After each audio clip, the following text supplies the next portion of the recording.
Hello, everybody, and I think welcome so. to Roll With It. Shh, don't, Gemma. I don't need to hear about your vast knowledge of Latin. I trust Ryan more. Anyway, hi there, everybody. Welcome to Roll With Advantage. Such a pleasure to be here.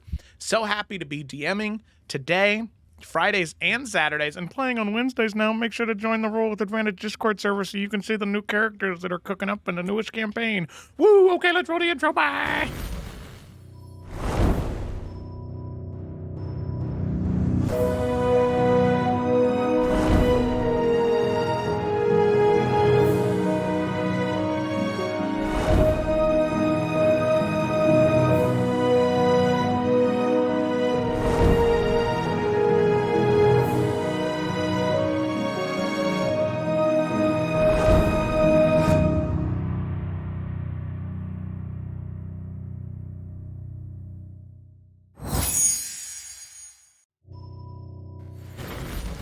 All right. Hello there, everybody. We are back. So, as is tradition here on Roll with Advantage, we typically have players do the summary, but it's been a bit of a stressful week for everybody involved. So, this week, Mansa Musa Me is going to, I don't know if I said that. It's going to be doing the summary. Got to get a nice Mansa Musa reference in there, you know? The people are clamoring for a Mansa Musa reference. Yeah, so luckily this week, the summary has already been pre-written for me, so we're going to go ahead and get right into that. Last, we had left off since it's been a while since I've done it, intrepid group of adventurers. Bianca finally got to the library and got some research done on some shit. She read about death rituals and the Raven Queen, Bellaclarian history. It's Bellaclarin, but Bellaclarian sounded really fun in my head before I said it. Yeehaw. Sorry, let me get back into DM character here.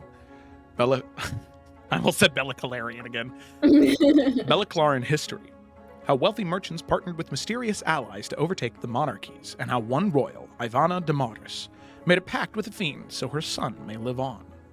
And the demon-devil blood war, and how some fiends leave the Nine Hells and the Abyss. Gerard, a fiendologist, told Bianca that someone named Rolius, !! checked out all the books on Isin. Regardless, he was able to tell her that Isin was a demon prince that kept souls instead of devouring them, meaning Bianca could get hers back. Meanwhile, Cecily talked with Londor, a shady man who agreed to gather some information on the heist for her. Then, at the bakery, they ran into two strange people, a dark elf mistress, and one strange advisor to the Shar, one strange advisor to the Tsar, who claimed he could smell fiendish blood on them, probably Bianca's. As the party regrouped and shared info, two monstrous, fiendish, one might even say devilish entities entered the bar, claiming to be bounty hunters. The party tried to sneak out, but they were caught. And then, stop. Foreign music. It's just the name of the track. I don't know. It's just called Foreign. Okay. And begin. Combat music Witcher. As combat began. Look at that. That was a smooth 10 out of 10 transition. That is what you pay me so much money for. So with that, let's go ahead and oh shit. I don't know what happened. I hit a button on my keyboard. Now my computer's doing weird shit. Okay. Anyway, on that note, I'd like all of you to roll for initiative. My characters already did because they're good. All right, you guys roll for initiative. Damn. Yeah. Well, let's see. Okay, we got a 20 and 11 with Bianca, a 9 with Morwen. Classic. Let's see. Carasilla has an 11. That is Got my character sheets here now. Yeah, you can use it either. God, or. we're all rolling like trash. Oh my goodness. Suni, what'd you get? I'm sorry, I just forgot how to use character sheets for a second. Oh, that's okay. And then 18. Ishima. Nice. Okay. Ishima. What'd you roll? Thank God we have some people. A 3. There. Okay, good. A Oh 3. my Wait a minute, a God. 3? A 3. Isn't your dexterity modifier 4? Well, he just rolled a flat d20, so Yeah, sorry, let me... yeah, 7. Oh, I okay, guess. 7. Okay, all right. I was sorry, I Yeah. didn't see the. I was like, what? Did something happen with Ishima? And I was not privy to? Okay, all right. It's the young legs. It's the Too many beignets. That's true. All right, so both of the orphans, they rolled the same. They both rolled 18s, which means they're currently at 21.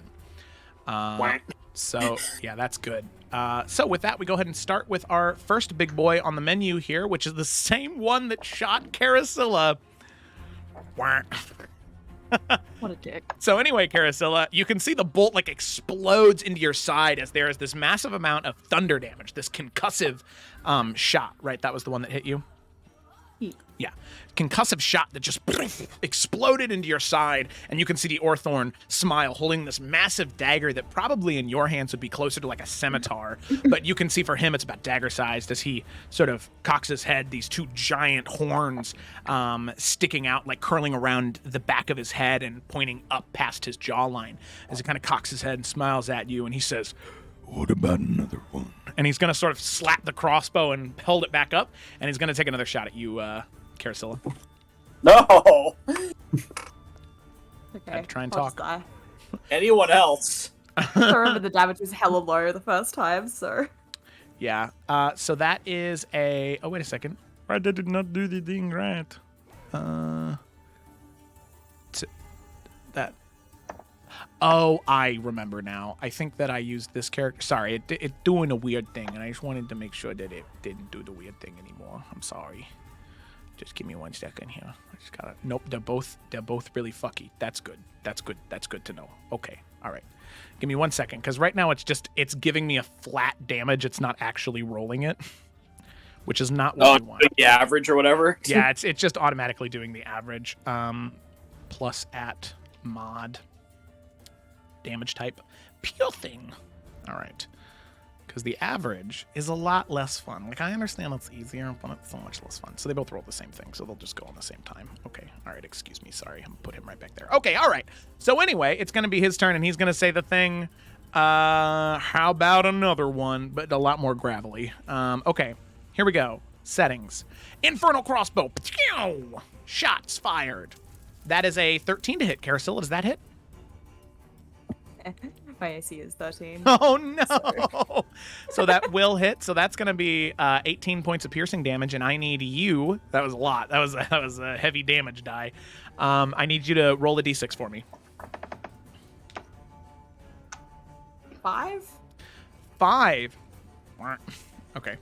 Oh. Okay. I need you. To, oh my god! I need you to make a Constitution saving throw. 6? Oh my god, Carasilla. Jesus Christ. Oh, you get +4 from whatever from me. Oh wow, that's still a failure. Let me grab my d10s. Oh no. Plural. Okay, I dropped one, so I'll just omit that kill one me, from the Jar. damage.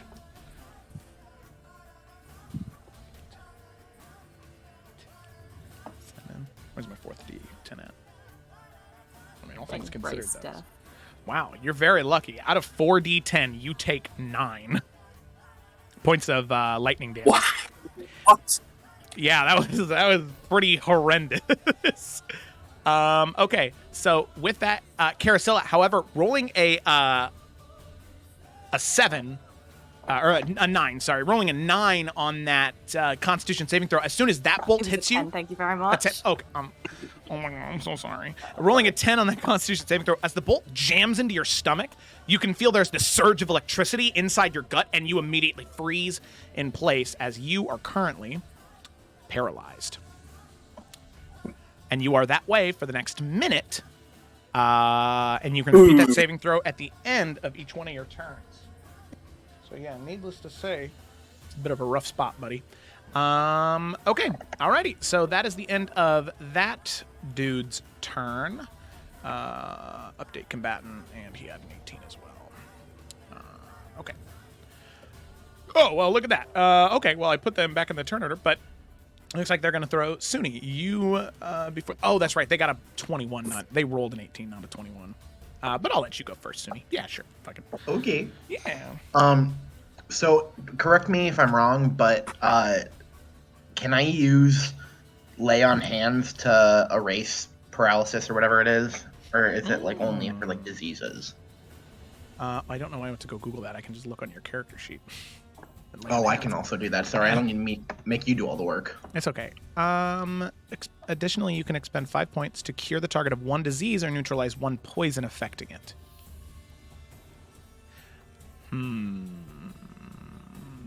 So probably not. Yeah, because it doesn't say... It's like Well, because I'm trying to think about how the creatures use the things, because they're just like pellets that are attached to their crossbows. Because it's not the crossbow itself that's necessarily magical. It's through like lightning, right? Like, I don't Yeah. think you can argue that's like a disease or a poison, so. Yeah, but there's a magical poison. You know what, Suni? I'll say that in this scenario, that if you expend 10 points of Lay on Hands, I'll say that it works that way. And if I expend 10 points of Lay on Hands, does that also heal 10 points, or is it just for No. the effect of... It Okay. is just for the removal of the effect. Mm. Yes. Uh, What to do? What to do? okay, so Consequences. Suni will, before he draws his sword, will just go ahead and place his hand like near where the bolt had slammed into her side, and do that and pump that 10 points in and say, please, please, please don't die. And then he's going to kind of push her back and stand in front of her and draw both of his swords so that he is directly in front of her. Nice, nice. Okay. The paralysis is removed. However, you don't feel any healing energy surge from you. You just feel whatever toxin or magical electrical energy that was preventing you from moving. You can feel that sort of discharge, and you can feel your movement return to you. Okay. Alrighty. And you stand in front of Karasilis Suni, and we move, unless there was anything else. No. All right. Move to the next Orthorn here. This one, seeing you do that, Suni, is going to... Let's see, what do these guys got for... Yes. Great. So this is going to be a bit of a trip. So this guy is going to go over here. Seeing this, he's going to go 5... That's not 5, 10, 15. And as soon as it gets to this, like, banister, that kind of... This, like, support beam that leads up... Oh, no. He's going to start climbing it, and he's going to climb it by 15 feet. So he's currently 15 feet elevated in the air, one arm wrapped around the beam, sort of supporting himself, and then a crossbow bolt aimed. As he's currently 15 feet up, he's going to take a shot at you, Suni, since you just did that. Okay? Yeah. Alrighty. Crossbow. Is that going to be the roll? Oh! No. Oh, no! Oh, Cameron. Cameron, I'm sorry. It's okay. Cameron, that's a natural 20. What's the damage? That's a natural 20, Cameron. That's 27 points of piercing damage, Cameron. 27? Jesus. Cameron, I'm so sorry. Oh, it's So okay. sorry. You come back and I'm like, yeah, bitch. Sit down. Okay. I also need you to roll a d6 for me. Okay. oh, it's the Yodododoi song. Yeah, it is. 5. I need you to roll. God damn it. I need you to make a Constitution saving throw. Okay. Da-da-die, da-die, da-die, da-die. To life. Will you work? 12. Oh, dude. Did it work? I don't see it. It didn't roll on my screen. No, it did not. Okay. Am I just not doing it correctly? Okay. I guess you can't click on the box that says saving throws. Oh no. Oh, Damn it. no, Cameron. No. This is so sad. Okay, so that's... Oh, that... Oh, oh, Cameron. Oh, Cameron, that's going to be 30 points of lightning damage. Jesus. Well, I have resistance to lightning damage. Oh, there you go. So 15 So, points of lightning damage, and That's you're... better. And because you failed the saving throw, as soon as you move in front of Carousel and draw your swords like a fucking badass, you're paralyzed. Nice. As the bolt slams into your shoulder, you just... And you are frozen in place. In very cruel, dramatic irony. Okay. All right. So the lightning is not nearly as effective as the Orthorn had hoped, to use my own language. He kind of frowns at that. How does a creature with giant horns coming out of its face frown? I don't know. It's a great question, but that's not something I need to answer because Bianca, it's your turn. Hey, okay, so when you say climbing the banister, is it like, are we on the second level right now? Like, at least Bianca, and he's climbing up to the second level? Or No. I'm just trying to, like... You guys are on the first level. There's just a little bit of elevation to the first level. Okay, but he's, like, climbing up to the second level, like, around where, like, Cecily is, like, up Correct. more stairs. Yeah, that would be right. Because the best way to think about this is is just like a lower dance floor right here. So this area where you're at okay. is maybe elevated by like 3 or 4 feet just with the stairs. Okay, cool. Yeah. And then how high up is this banister? And is he pretty heavy looking, like he's pulling on the wood? like give me vibes. Is it like looking creaky? I see what you're. So this building is very sturdy. However, he is a big boy, so there's options here. Does it look creaky?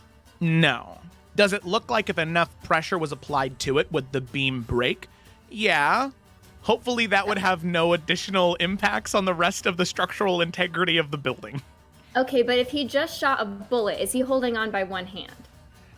Oh, I see what you're asking. Yeah, he has his hand kind of like around it, but he is holding on by one hand. One arm. Okay. Say. I haven't measured distance yet. I'm sorry, I was thinking a lot. Okay, so I can get right about there. Oops, that's not how you do that. Yeah, if you just... I would like to make... Okay, here-ish. Yeah. I would like to make 3 shot. Well, let's just see how they do, but like aiming at his hand, trying to get him to fall and like belly flop on the ground. I want to take some shots at his hand that he's that is holding him up. Okay. Yeah. Okay. Sorry, let me... Okay, wait, so it's Alt? What was it? Oh, yeah. So Alt and then left click. Forgot to do that myself. It's okay. These guys don't. Left click. I have to remember right and left. Okay. And then I'll use my gun. Here's the first one. See if it goes through. They rolled the damage as well. Nice. Yeah, 24 to hit. That hits. And is he still holding on after this hit? So with 11 points of piercing damage, I'll have him make a Constitution saving throw. To see if he's able to hang on. I'll do this kind of like concentration checks, where it's the damage rounded or halved to a minimum of 10. Okay. So we'd have to roll natural 1. So yeah, so that's a 7. He's still hanging on. Okay, well let's try again. And 18. 18 hits. 17. So let's go ahead and have him roll another concentration check on that. That's a 2. That was close. That is still a success, though. And one more... Wait, yeah, I haven't used my bonus action. One more time! Let's do it one more time. Let's see if he rolls a natural 1. Kablammy. Okay, 18 does hit. 16 points of damage. That's a good... Regardless, that's a good amount of damage. I know, it's a good round. Still trying to get him to fall on his face. That's a 5 plus 9, so yeah, that's still a success. Damn. Well... It was a good try. That's my turn. It was a good try. Yeah, and it was still... like 30, almost, it was more than 40 damage, so. Yeah, it was still good, so yeah, we're good. Okay, all right, so you move forward, you see him kind of grunt and groan as you're shooting in towards his hand. He kind of moves it around as he's like trying, like digging his fingers into the wooden beam, trying to find a little bit more structural integrity so that way he can avoid falling down, which he seems to manage to, manage to do. All right, so with that, we move to Carasilla. Carasilla, you were just paralyzed, but now you're not, and Suni is, so... Yeah, see, unlike Sunny, I have no way of helping him, so... Well, that's rude. But seeing as he will get saves for it, Carasilla will just kind of, like, place a little hand on his shoulder, just like a little, like, sympathy pat, and give him some bardic inspiration. So these guys, they have those little, like, scimitar little things, right? Yeah, so I can cast heat metal on them? Yeah, I'd say you could. Okay. Well, given that guy, I feel like is all the way up there. I will say, They do look fiendish. This is very true. I wasn't thinking about this. Just- in that case, change track. Okay, I didn't want you to cast a spell and then be like, because it didn't Nah, work how you that wanted is- it to. I'm just. How do I upcast things with these little thingers? So when you go to your character sheet and you go to spell book, when you go to cast it, you like roll the dice, and then it said cast at level. There's like a little drop down menu. So if you want to cast it at a higher level. Okay. Well, I shall try. Did what I say made sense? I think. I'm clicking Okay. on it, though nothing's happening. Oh, wait, there. Huh? Yeah, okay. Ah. Oh. Fucking, I'll use a fourth on him. Okay. And Buffalo doesn't whispers. Hopefully that does something. Maybe? Yeah, it's not. Maybe. Oh wow, Didn't that's a roll lot of. the actual thing. That's a lot of damage. Oh, yeah, because it's a wisdom save. Huh? Okay, Oh, wisdom that's save. Which one? The one that Bianca was shooting, or the one that shot you? The one that's still on the ground, yeah. Okay, all right. DC 15 wisdom save. That is a natural 1, ya boy. All right, so that's a failure. So we'll take the 23 psychic and Just get out of here, please. use his reaction Just use all his movement. To To just get away. to move as far away from you. Use its movement speed. Just trying to think. So you're right there. Okay, so then yeah, he'll go 5, 10. Oh well, let me just. I can just click and drag. So yeah, he'll go 30. He'll go back to the door. Okay. All right. Different creature automatically succeeds. Oh, wait a second, because this is a spell. He does get advantage on the saving throw, so we'll see if maybe it's not a natural one. Just as a thing. Nope, that's still a failure. Okay, all right. So yep, he moves 30 feet. He just kind of, and he's just gonna sort of grumble and stomp and begin to run away. However, he does stop right at about the door, to move as far as its speed allows you away. Okay, so yeah, it gets to the door. So yeah, moves away. All right. Anything else, Caracilla? Yo. No, very good turn. With that, we come to Morwen. Grom. We got the cheese. We forgot the cheese! Gromit. Okay, all right, Morwen, it's your turn. I don't know. You got a lot of energy tonight, man. I'm feeling good. I'm feeling loosey goosey. You would think that I had like a fifth of something before I came on, but nope. I just had some Dr. Pepper. No, I got a Coke at the gas station. No, I've been drinking this for about how long have we been here? Since I got home, so for about an hour. And I thought that I got Dr. Pepper. I thought I'd been drinking Dr. Pepper this whole time, and I had Coke. I don't know what that says about me. I don't know. Anyway, Ryan, what are you doing?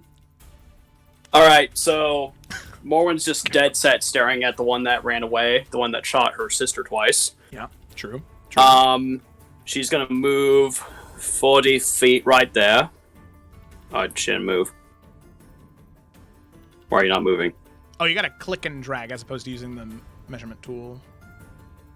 No, you should be able to, I think, space when you're using the measurement tool to move you. Oh, what the fuck just happened? Ah. What is happening? Okay. Sorry. Foundry was acting up on that, I guess. Okay. Because I was like, I'm not on the measurement tool. I'm on the box. Oh, wow. Oh, no. And as she's running, she's going to point to the one hanging and just yell, keep that one alive! As she gets here, she's going to activate her charge of the white bear using her bonus action. I love that. So as she breathes, just you can see her breath as if it's like super cold in the room when it's really not. Yeah, and then she'll just run forward, the ice starting to frost over, and then just jumps and just smashes it on top of this guy. Hell yeah. You can hear like that sound of like rapid freezing, like when you take boiling hot water and you throw it out like on like a negative temperature day or like on a really, really cold day, and you throw it out and you can hear that like cracking of the water freezing. You can hear that around the axe as it forms this extra sharp point as the axe comes up and then crashes down into the orphan's body. Yeah, so is that just that's an attack, right? Or does it just do the damage? You said it just did the damage. Hell yeah, if that's what I said, that's what it does, man. All right, and obviously we can change that later if this becomes a problem, but We'll see. yeah, so that's a d12 from the axe and a d12 of cold damage. Nice. All right. Not great, not terrible. I think that's why I was okay with it just being auto damage, because it's like an average of 13. Okay. All right, now let's get a little nutty here. Nice. Yeah. So now, just going into this guy, Morn is going to attack with Great Weapon Master. Okay, sounds good. Oh yeah, because you got the extra movement. I was just gonna, I don't know why I feel the need to say that, but you were like, let's get nutty, and my first reaction would be like, I love nuts. You want to get nuts? Let's get nuts. All right, so first swing. Okay. This will be. Oh, buddy boy, that's a good. Oh, nice. All right. Okay, so. Wow. Okay, so that's because I did Great Weapon Master, that's 40 damage from that first hit. Holy shit! Yeah. I guess second, technically. Yeah. Woo. Yeah, wow, that went about as well as I thought it could have. All right, and guess what? We're gonna do the same thing again. Nice. Okay, Nice. hang on. So that's a -5, so that's a 19. 19 hits. Okay, so that's 25 points of damage because of the Great Weapon Master. Okay. Nice. How's Nice, it? nice. How's this guy looking? He looking happy? One could say badly injured. One could say badly injured. Well, guess did- what, Joe? He shot the wrong Dulski. We're action surging. Oh, fuck. Yeah. So then, same thing again. If it ain't broke, don't fix it. That's true. Ooh. Oof. Okay, hang on.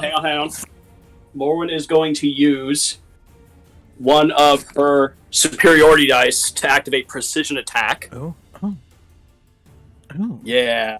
Oh. So hang on, let me see if clicking on this will actually roll it or not. And yeah, whatever we roll, it just adds to the hit. No, it did No, not. no, it did not. Okay, hang on. That's still handy. Then it dropped the doer in there. It is still handy. Sorry, give me a quick second. You're fine. No need to worry. I did have a question while he's looking that up. Yeah. Okay, fine, please. Did the cold damage look effective on the creature? No. No. No, yeah. Also resist that. Okay.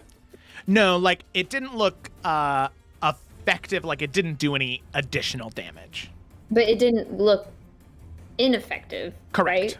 That's Yeah. more what I was asking. Okay, cool. It didn't seem to do less damage than you thought it would. Okay.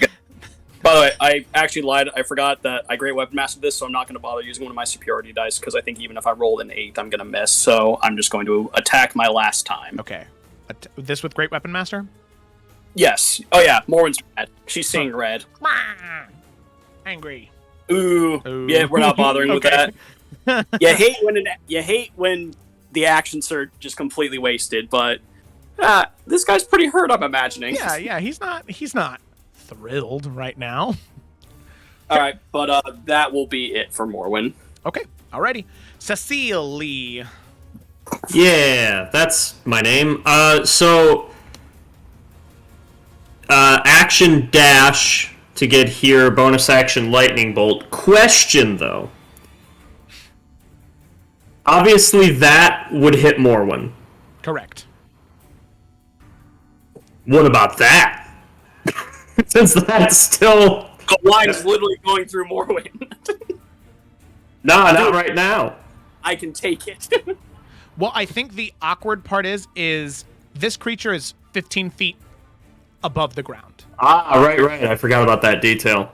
Well, in that case, we're gonna do the other thing. Okay.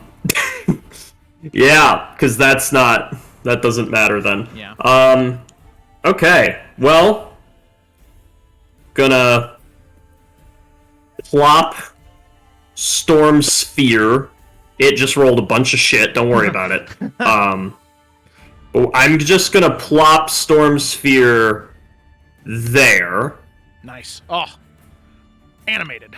So Yeah, and I will drop the text for it as well, because it is a doozy. A lot of moving pieces in it. Makes you doozy. It's the new phenomenon. Are you able to click a thing to drop the text? Because it's copy and pasting is being difficult. The text is there. I can see it. A 20-foot radius sphere Oh. of whirling air springs into existence on a point you choose within range. It just did a lot of things without me asking, including that. Okay. Well, so that happened, and obviously my action this turn was to cast it, but I can do the lightning damage as a bonus action on this turn and every turn from here on out. So that's really nice.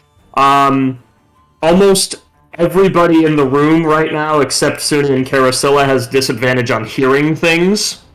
So that's unfortunate for everyone, I guess. But and then the Orthon that's in it is going to need to make a strength saving throw or take 2d6 bludgeoning damage, and this counts as difficult terrain for him. Ooh. All right. Turn the difficulty up on him. All right. Maybe his grip will loosen. Does it have anything about like a? It's difficult. No, terrain? it's the only terrain stuff is in this first paragraph. Is it like it's basically just a bunch of whirling wind. Oh, okay. Yeah. I was gonna be like, if yeah. it was raining, like trying to climb on a surface while it's raining is very difficult, especially when it's just straight vertical. Strength No, saving it's throw? basically, I imagine like a small, wide tornado that occasionally shoots a beam of lightning out of it, rather than a thing that makes any physical sense, for lack of a better description. Other magical effects. Let me do a pH check of the DMs in the room. So whirling air is not magical, but Storm Sphere is. The Orthorns, they get advantage on any spell effects or let me see the exact wording here. Advantage on saving throws against spells and other magical effects. So would we consider this as a spell, but it's not really targeting? I guess it does say spell. Magical effect, though, right? Yeah, that's kind of what I'm thinking. I agree. I think it would have advantage on this. I don't know, though. You tell me if it would have advantage, or I would have disadvantage on the spell attack when that comes up. No, because it seems like saving cool. it just advantage against it. Yeah. Right. Okay. Cool. That's what matters more, honestly, because I mean, I know I wasn't gonna best him in strength for the most part. Yeah. So. Okay, so then with advantage on the saving throw, wow, that did not matter because I rolled 2 natural ones. What? Snake eyes! Woo! Okay, all right. So it takes the 2d6 bludgeoning, so it takes 6. Yep. Oh, just hear him make the Minecraft. Oh, or that's the Roblox noise. Okay, all right, whatever. Okay. So there's that. Cool, that happened. Oh, but you are not invisible anymore, right? Or did you cast Greater Invisibility? Greater invisibility. So and with Tears Circlet, I have concentration on both. So the magical energy is thrumming. So I will just get there, and I will duck. I won't take the hide action because I don't have the stuff for it, but go ahead and just get there, duck, just so I'm in as much cover as possible, even though I'm invisible. And then now, as the bonus action, I get to make a miniature lightning attack against him. Mm-hmm. And I have advantage because he is in the sphere. Nice. So I'm gonna just go ahead and roll. Yeah, it's like should be a d20 plus 7. Yep. And I'll just roll it twice. Oh, goddamn! All right, I won't. No need. Okay. So that is it's 4d6 lightning damage. So I rolled a 13 and then plus the crit stuff. Yeah, so 4 times 6, 24, so 37. 37. 37 lightning damage. Nice. Boom. Nice. Okay.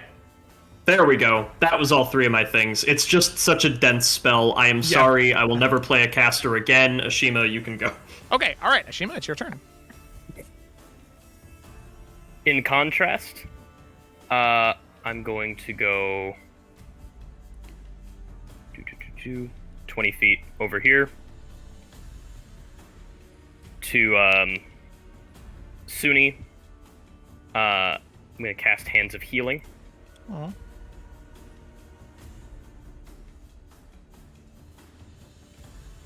And the only reason I didn't cast it on Carasilla is because what I'll do now is I'm going to use the effect where I can remove his paralyzation. All right. And that's my turn. Okay. Well, hey. All right. Suni, you're not paralyzed anymore. Woo. Hell yeah. Does he also get the healing? Thank you. Yeah, he gets both. Okay. Nice. Wow. Wow. So much better than lay on hands. God, who would ever be a paladin? Jesus. How much was the healing for? 7? 7. Yeah. 7 big ones. All right. Cool. Good turn, Nishima. So with that, we move up to the Orthorn. Now, this one who is right next to Morwen.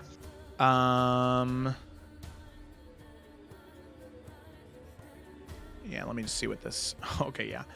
So Morwen, you can see the crossbow is quite this very complex mechanism that has all these sort of whirring parts with all of these different magical vials attached to it. But you can see that massive dagger in its other hand that is like a scimitar to you, is rather hefty and seems rather simple to use. And that is exactly what it's going to use against you, as the crossbow can only attack with once, but the dagger it can attack with twice in rapid succession. So we have 1 attack. That's going to be a 25 to hit. Hit. And I need you to make a Constitution saving throw.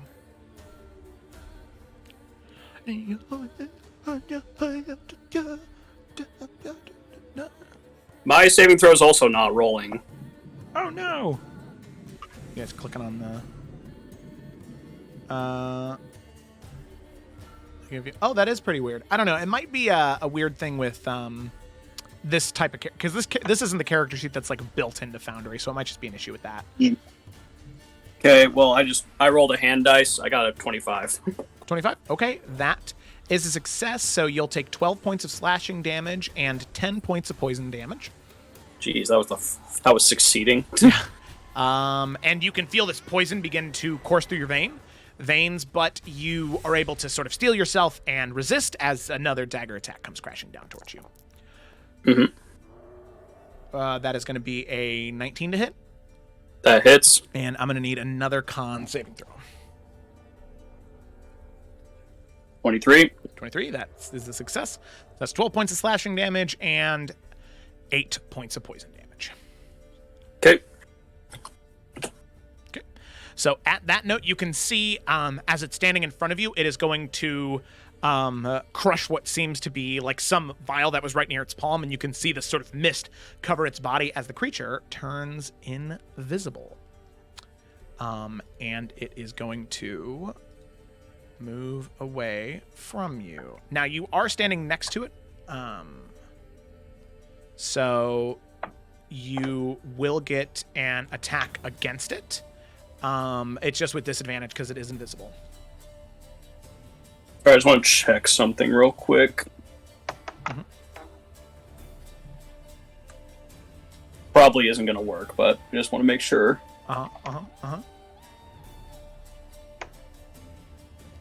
Load.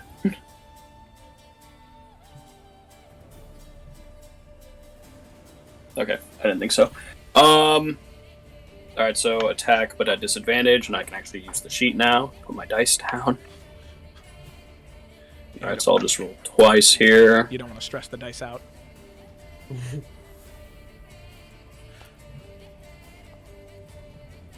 Okay, so Dirty 20 will hit for 8 points of slashing damage.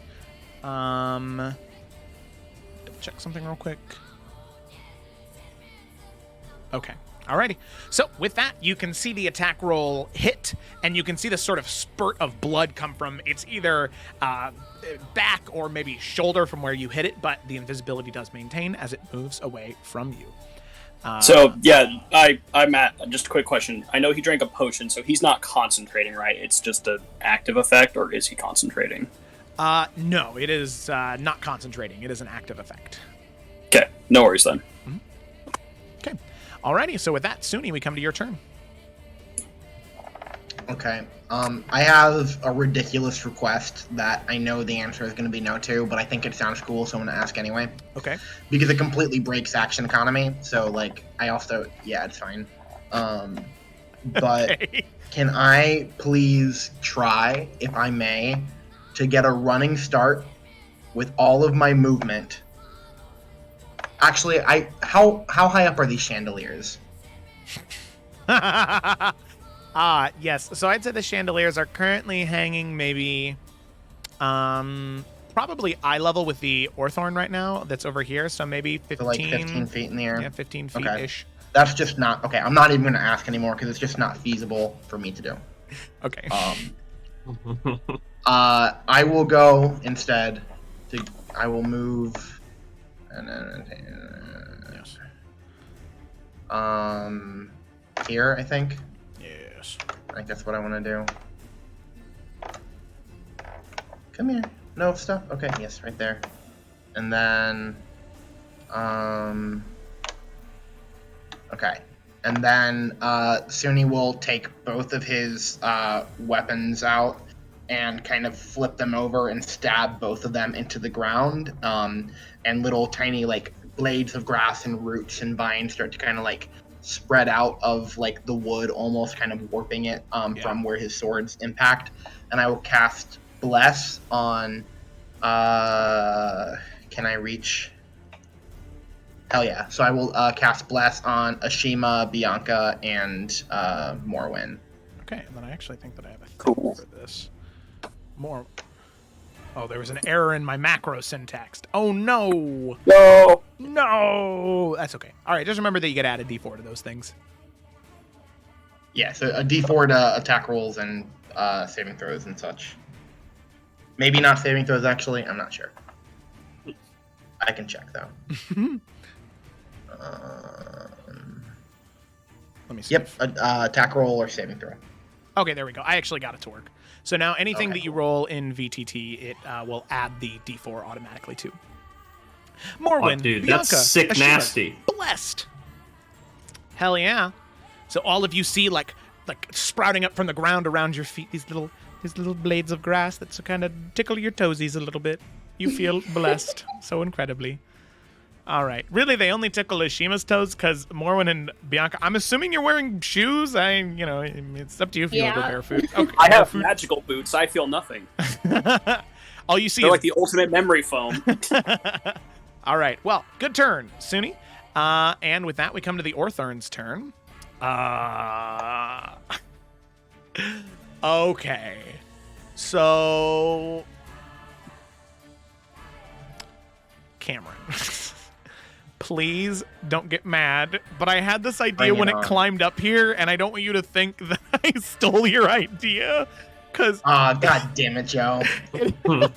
that's why it climbed up, because it climbed up the pole, and it is going to sort of like spring back and then launch off the banister, grabbing onto the chandelier, and is going to bring the chandelier and its weight down on top of Bianca. Ooh. Bitch. So Bianca, first things first, I want you to make a dexterity saving throw. Oh, As you yay. see the chandelier and I have it a come +4 crashing. to that. Ooh, let's hope. Hell yeah. And Hopefully you have that another +4 +4. matters. From Yeah. Suni. Yeah. A +4 what? From Suni's, whatever the paladin thing is called. I have an extra. Bless. Why won't it roll? No, not the bless. It's the aura of protection. Oh. Yeah. I also don't know why it won't roll. Dex. Well, here, just roll a dexterity check. You can't do the... What I found is you can't do the saving throws in the box that says saving throws. You just have to click it on, like, where your ability scores are and then select saving throw. That Oh, works for me. Oh, that Saving is. throw. Yeah, okay. Saving. That's Oh, gotcha. So 21. that should. Okay, and then I get an extra 4. I mean, 25. I'm assuming I get out of the way. But Yes, you still take half damage as the chandelier crashes down, but just from like the pure stamina that it saps to prevent that from happening. So you take. Rude.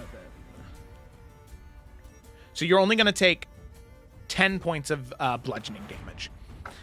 I'm not gonna lie, I did think when I was walking over here, I was like, should I stand? No, it's not gonna do that. I literally was like, no, it won't. No way. And then Yeah. as soon as it jumps off and grabs on and slams down, it is going to then make 2 dagger attacks against you. Okay. All right, But I already took 10 damage, right? I Yep. just want to make sure I'm not forgetting. Yep, 10 damage. So 1 dagger attack, Okay. 2nd dagger attack. So that's, wow, that's 2 24s. They both hit. So I need 2 con saves. Okay. Oh, man. Now that I know how to do that. Okay. Get Click the- on it. Saving throw 1. And this Click has an extra on it. 4. Saving 15. throw 2. I get to add another d4 to that first one. Okay. And the second one, right? Second one succeeds. First one A fails. +4 from the bless or a +d4 from the bless and a +4 from or a protection. The D4 was So already it- on there. Yeah, the d4 already my added. No, you're good. So does a 12 pass for that first one? Sadly, no. Oh, it would be a the bless and the paladin thing are 2 separate things. So the first one is a 15, and the second one is a 19. The 15 fails, but the 19 succeeds. Oh, I'm dumb. No, you're Okay. you are not dumb. So it's an automatic +4 Yeah. from the paladin thing. Okay, So- cool. If you're within like 10 feet of me, I think. Suni, whenever he's near people, is netting people an extra 5 to 8 to any of their saving throws with when bless is on you. Nice. Okay. Okay. Okay, so Bianca, with the first one though, failing that saving throw as it cuts into you, you take 9 points of slashing damage Okay. and then 27 points of poison damage. Oh, what the fuck? And you are also poisoned. Okay. So while you So are wait, poisoned, hold on. Let me just. Okay, so I have 76 minus 9 minus 27, right? correct. Yes. Minus 9 minus 27. Anything else? Yeah. So while you're poisoned, you have disadvantage on all attack rolls and ability checks. Okay. And then there was the second attack that hit you. But I con saved from that one. You did. So you take half damage on the poison, and you're not double poisoned. Okay. So that's 10 extra points of slashing damage. Mm-hmm. And then 7 points of wait, what? No, sorry, 12 points of poison damage. Sorry. I don't know where I got 7 from. Okay. Hello, trouble. We ain't looking good, ladies and gentlemen. All right. That was a fuck ton of damage. Damn. Yes. And then the jumping was only 15 feet in the fall, so he is going to use his bonus action. You can see him raise up his fist and sort of crash this Nope. vial around his hand as No. he does turn invisible. And he's going to move away. Does he take fall Can damage? Just curious. Attack of opportunity, With disadvantage? disadvantage, Yeah. double disadvantage. Just disadvantage is fine. Okay, okay. 'Cause Yeah, I'm he like, took I technically already have disadvantage.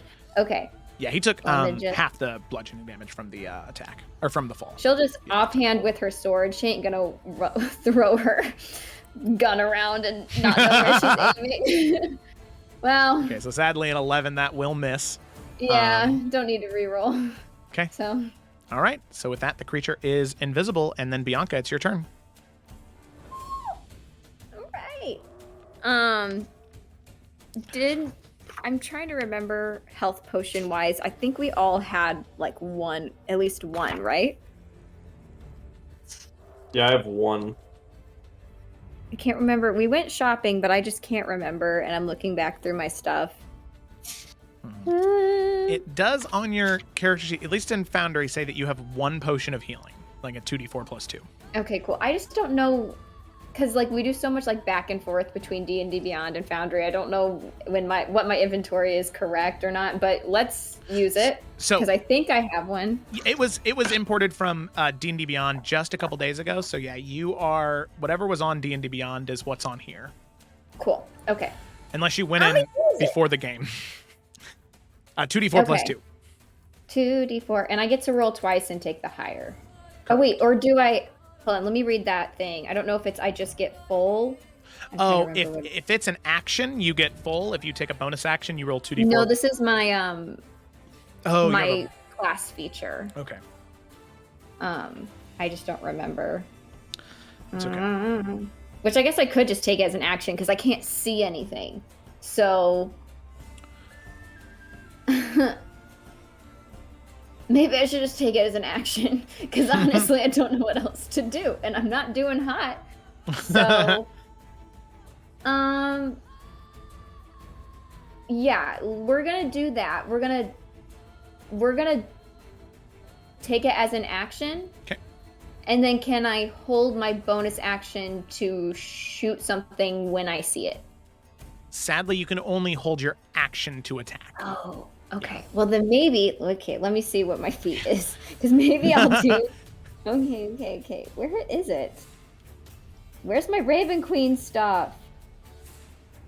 Meh. Those are blood curses. Okay. Oh, here it is, I think. When you regain hit points, the dice determining how many hit points you receive can be rolled again, and you just take the higher. Okay, so yeah, Oh, I'll nice. just roll it twice and take the higher. So that'll be my bonus action to take this. So it's 2d4 plus 4, right? Yep. So that's the first 2d4, which is 2 6. 3s. Okay. Pretty good. And then, Okay. So you get 7 okay, instead of 6. Yeah. so nothing changed. So, okay, cool. So that's 10.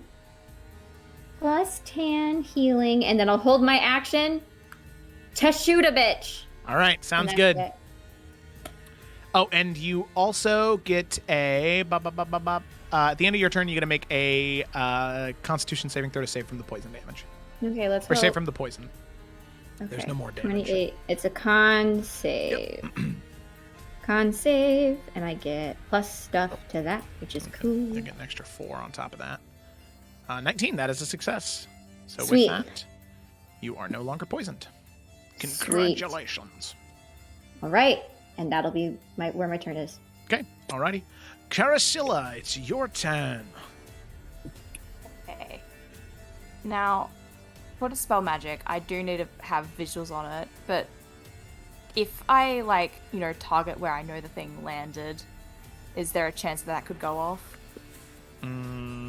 It just depends, because if Dispel Magic needs a target, then you need to have a target. So it just kind of depends on Because the it's like a wording creature, of the object, or magical effect, so...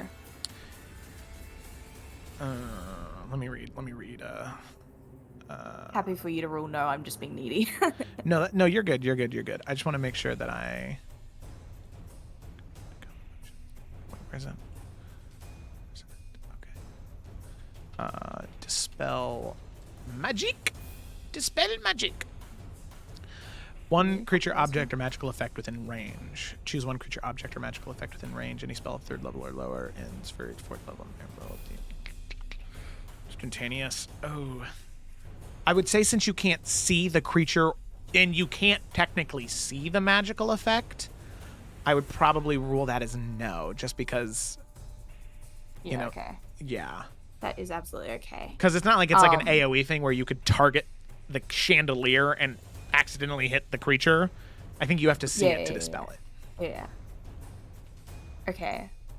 So instead, since that other one's gone, and trusting that Morwen is, I guess, at the door, so hopefully we'd know if it tries to leave also. She's just gonna hold her action with a Mind Sliver if it reappears. Okay. Alrighty.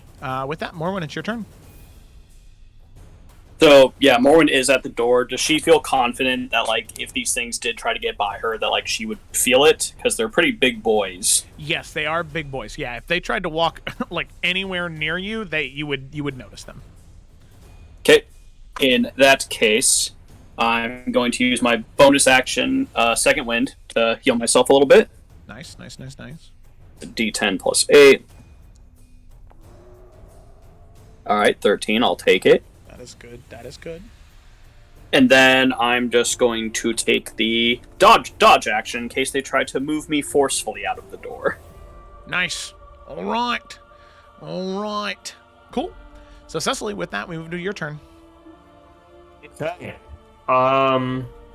Staying put, standing up, and I will ready. I will just go ahead and ready Firebolt, but I will ahead of time transmute it into an Ice Bolt because I think Cecily is just smart enough to think about the fact that shooting these things with fire probably won't do anything. So That is fair. obviously, I only say that to make it clear that I'm not metagaming because I know the stat block. I used it in a one-shot a while ago, but like I think she would at least be like, they're from a fireplace. So Yeah, Bianca yeah. shared her knowledge of fiends and the nine hells, and yeah, totally.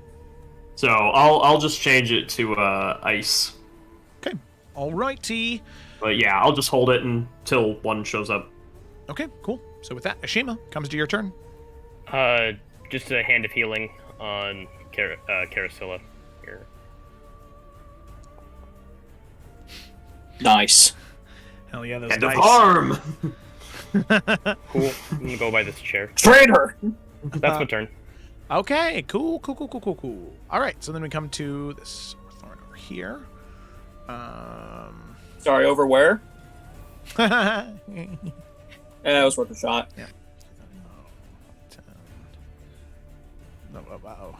Oh, weird things are happening again. There we go. Oh, no. Maybe? There we go. Get some 10. 20. And then... Yeah.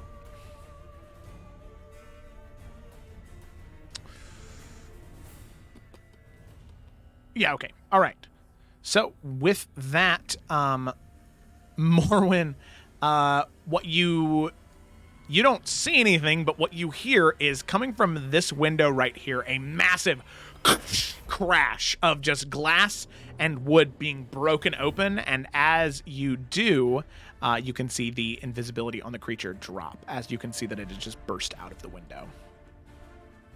That's right, run away, fucking coward. Okay. All right. With that, Suni, it's your turn. Would that be a viable time to shoot, or would he be out of vision before? I'd say Before probably the- has, because of the pillar that's right there by the window, I'd say maybe he has 3/4 cover. So he'd get an extra 5 to his AC. So taking the shot really doesn't hurt anything. Same for you, Cecily. Sure.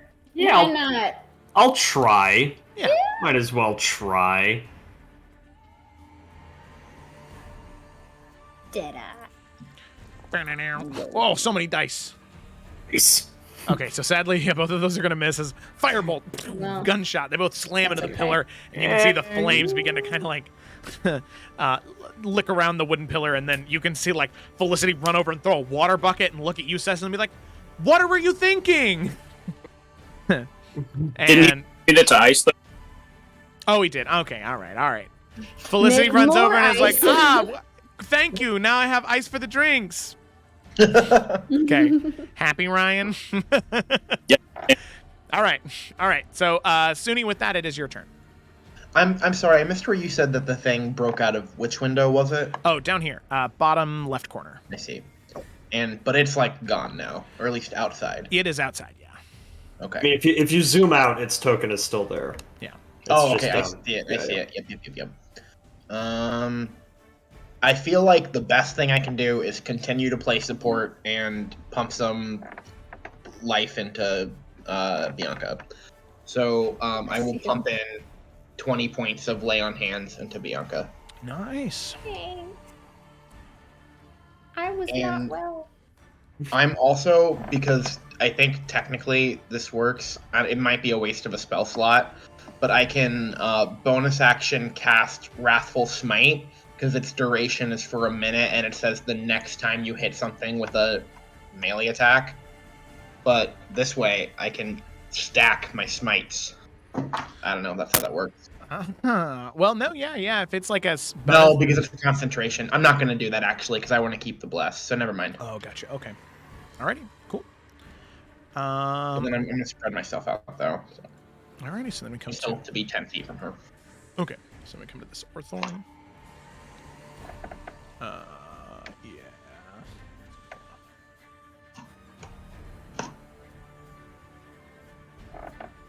30. Okay, yeah.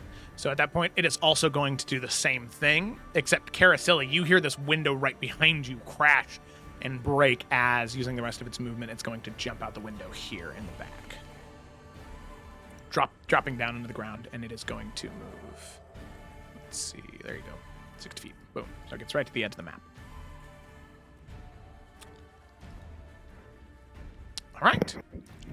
Let me just double check something here. Okay. All right. Yep. That was a close one. All right. So with that, that's going to be the end of its turn. And Bianca, as far as you can tell, the two creatures seemingly are retreating. I know, but I don't really want them to. Let me just double check if this one thing I have is a bonus action or if it's an action. Features and traits. Go there. Okay. No.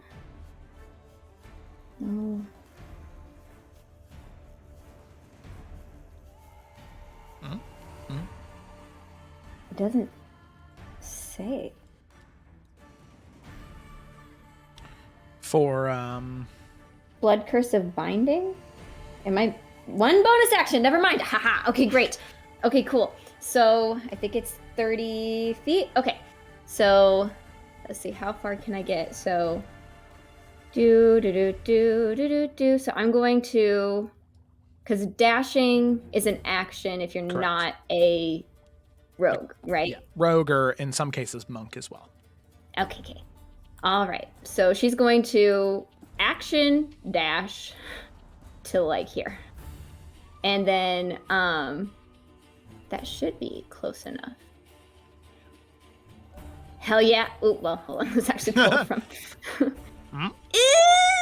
It's a little crunchy. I think it's 30 feet. Maybe if I like step this way. I don't know. Into the wall. Into the wall. I don't know. Shoot him through the window. Well, I'm not trying to shoot him. I'm trying to keep him from moving. You do it through the window. Through the window. I guess I... You just have to break the window open. Fuck it. Let's break the window open. Wow. Okay. Sorry, Felicity. So she's gonna jump on this couch, I guess, punch through the window, and then with blood dripping down her arm, do Blood Curse of Binding, and hopefully it will get away. I doubt this will work because they've been strong, but DC 15 strength save, so... Strength save? Okay. This is strength. Oh, okay. Plus 6. Oh yeah, that's an 18. That's gonna be a 24. Yeah. That's okay. All right, and your like blood is like dripping on the like wood veneer. You can see its muscle and body begin to like freeze in certain spots, but it's just able to break through this like massive hulking form. Is able to shake it. No, I think it's still the same DC. I was like, I can amplify it though, but I don't think that does anything. I like to help keep it. Okay. Yeah. Okay. That's all right. Okay. All That's okay, I guess. Alrighty. So with that, Bianca, we move on from you to Carasilla. Okay. And just because I remember you saying last time, so suggestion has no chance of going off on these things, right? Because they're not humanoids, yeah. Yeah. Okay.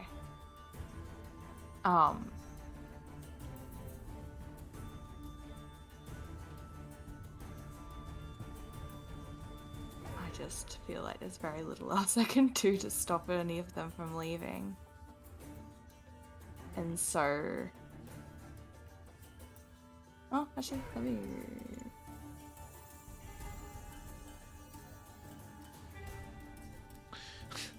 In this moment, Carousel, it's really hard to think straight because, like, in the storm sphere that Cecily has conjured, where there were all those, like, instruments and plates and things that were on that, like, elevated area, they're all just swirling around in the wind, kind of banging up against each other. Every once in a while, you hear a guitar sort of like, pling, or like a stringed instrument, I should say, just pling, cling, porcelain breaking, metal knives and forks clinking together. Yeah,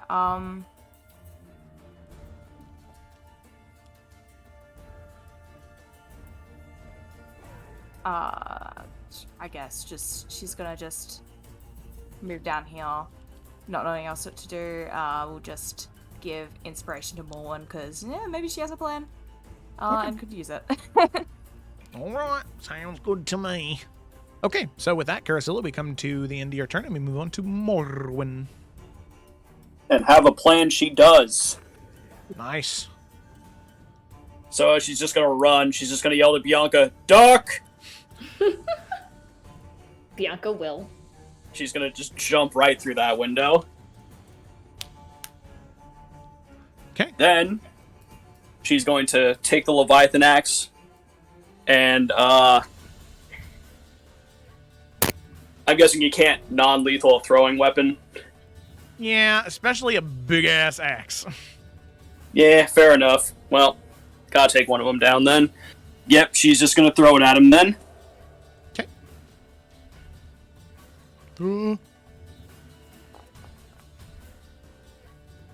Okay, 25 hits. Alright. Still standing, I assume? Morwen, as you throw the axe at it and it slams into the back, you can see the creature's skin begin to glow like white-hot molten red as it just lets out this massive scream and its body just shatters and breaks as there is this massive explosion that emanates from its body. I need you to make a dexterity saving throw. Why do I put myself in these situations? Not this again. Just flash back to the bomb I took to the face. Stop going kaboom. I'm so No! Oh, wow. You have DM inspiration though. Nah, I mean, if this kills me from 61 HP, like, what the fuck? Yeah, that'd be pretty rough, buddy. Okay. I think Morgan's gonna be like, ha! Well, shit. And then just get blasted backwards by whatever this thing is. Morwen is just the genre's action movie for sure. Like, All right. Yeah. So, Morwen, you take 32 points of damage.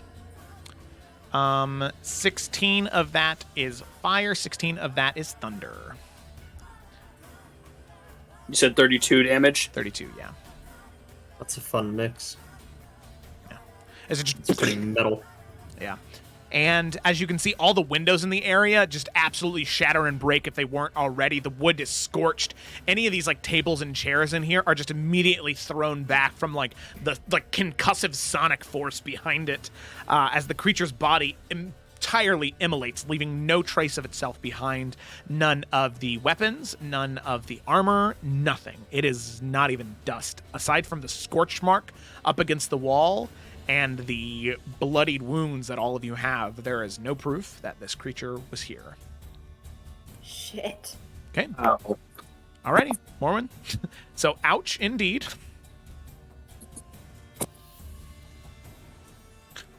Even John That's says you always my put yourself hair. in these situations. You don't know, John. You don't know. Alrighty. Anything else, Morwen? Nah, that's... as she's standing there, just looking awful from that explosion, she just flicks her hand and calls the axe back. Because it's just like on the ground and Yeah. grab it. All right. Ow. Alrighty, cool. Cecily, with that, we come to you. Well, I'm not gonna bother non-lethaling this lightning bolt, but that's what I'm doing. Just so you know, you'll Oh. be shooting that into people's houses. Well, Because there's then like she'll houses notice, all the way around the building. Oh no. She'll notice that and you'll. What's gonna happen? You'll see her getting ready to cast lightning bolt. Well, no one sees it. The camera sees that. She's gonna get ready to cast lightning bolt, glance at the houses, and then twirl her pinky finger and just make it very small. And I will just transmute firebolt again. Okay, roll for an attack. It's surrounding houses right now. Roll for that attack. This boat explodes, though. I mean, I don't. She didn't know. I don't think she would have heard that, You would known have heard anything. the boom, but I don't think you would have known why. Yeah, and there's this whole fucking mess right here still. Yeah, the whirring. Yeah, it's hard to hear. True. So. Jeez. Oh, thank God that misses. Oh. Okay. All right. Okay. And then she will get rid of Storm Sphere as well. Just go ahead and dismiss it, noticing that they're both probably gone. Okay. All right. Oh, God. I really did not want that to hit because that would have been bad. Y'all ever seen Civil War? Oh, Jesus. Okay. All right. So, yeah, you fling the bolt. It slams into the ground right by its feet. The lightning just sort of dissipates into the dirt. Okay. Yeah. She'll just, not knowing that this was a blessing in disguise, she'll be like, oh, fuck. She'll turn back around, dismiss Storm Sphere, all of the instruments just fall onto the floor. Yeah. And she'll maintain visibility and just stay there and await. See if there's anything else coming. Okay. Also, I just want you to know, John is disappointed in you. He wanted you to shoot the lightning bolt. So badly. Yeah, well. He's a terrible person. She's not that bad anymore. She's just a little reckless and kind of dumb. Who knows? Maybe 30 sessions ago, she would have gone Sweeney Todd and just been like, they all deserve. Yes, absolutely. They have homes. That's all I need to know. Okay. Alrighty, Cecily. With that, we come to your the end of your turn. Ashima. He sat down. Yep, there's nothing I can do. Would you like to order some food? I'm just gonna pass. Okay, all right. With that, we come to your turn, Suni. The creature is a fair bit of distance away from you now. It hasn't moved at all since its last turn, but the only one that's left is the one that's up there. Mm-hmm. Well, let me see. Can I get within 10 feet of it? Probably not. Nah. I'll just yell, "You bitch!" at it, and then, I don't know, then jump onto the chandelier and swing around with my hook swords because I wanted to do it earlier and it pissed me off that I couldn't. All right, yep, you do. And as soon as you do, Felicity's like, I already have one broken chandelier. I don't need another. Please and thank you. As we come to the Orthorn's turn. With that, it is going to, you can see on its other hand, Cecily, it cracks another one of those vials, turns invisible, and just disappears into the alleyways. With that, as it seems like there is no more threat in combat, all of you drop out of combat. The remains of the battle around you, as it seems as though there is no active threat anymore. All of you are, seems as though you've come out the other end. You can see Felicity kind of pop her head out from behind the bar and make her way around. And just kind of look to all of you like, and what was that? You tell me, maybe? Oh, hey, so I should probably, and she'll drop greater invisibility now.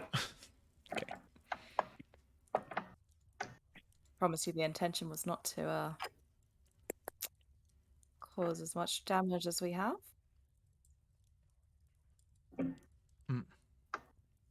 Okay. But, Did the other one get this- away? Do we feel like we should go after it? I think it's going to be long gone by the time we'd be able to do anything.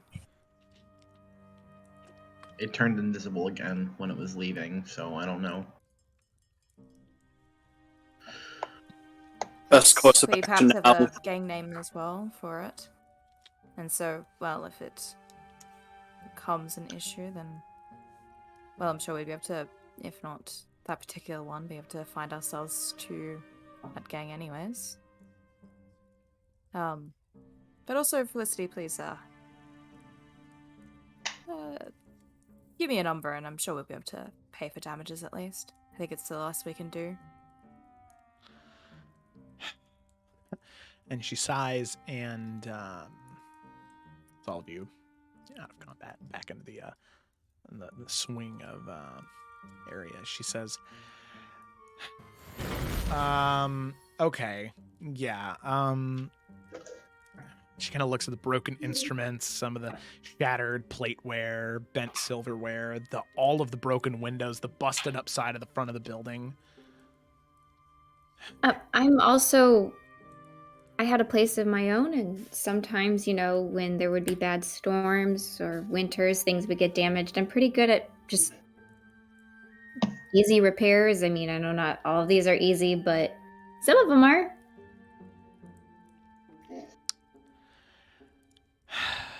Yeah. Okay. Thank you for your advice as a fellow business owner. I really appreciate that. You know what? I'll just add,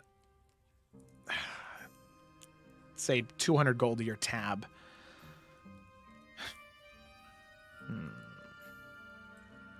And So we'll just give Morn a look of I don't have all of that money. Morwen just grabs her bag and just tosses it over to Felicity. 200 gold right in there. thank you very much. All right. Well, look at that. You all can continue to stay here if you want. No need to kick you out now. She kind of ties the bag and sits behind the bar top. Well, so yeah, I appreciate the offer, but I'd worry that now we've caused a bit of damages, then perhaps there might be more that might like to come back here, so... Well, it's nice it is seeing you again. I feel like we should probably move on. I mean, if you really That was think the plan. so. That was what we were planning to do before that fight even started anyway. Now that we've caused a lot of noise, we definitely can't stay here anymore. All right. If you insist. I mean, one of those things was pointing a crossbow at you earlier, so I wouldn't want to see anything happen. I mean, you think that's the first time I've had somebody point a crossbow at me? Something like that, I imagine so. Oh. I've heard that I've heard that they've been getting worse. You know, the soul mongers typically kept their own, but it is strange to see them out this far.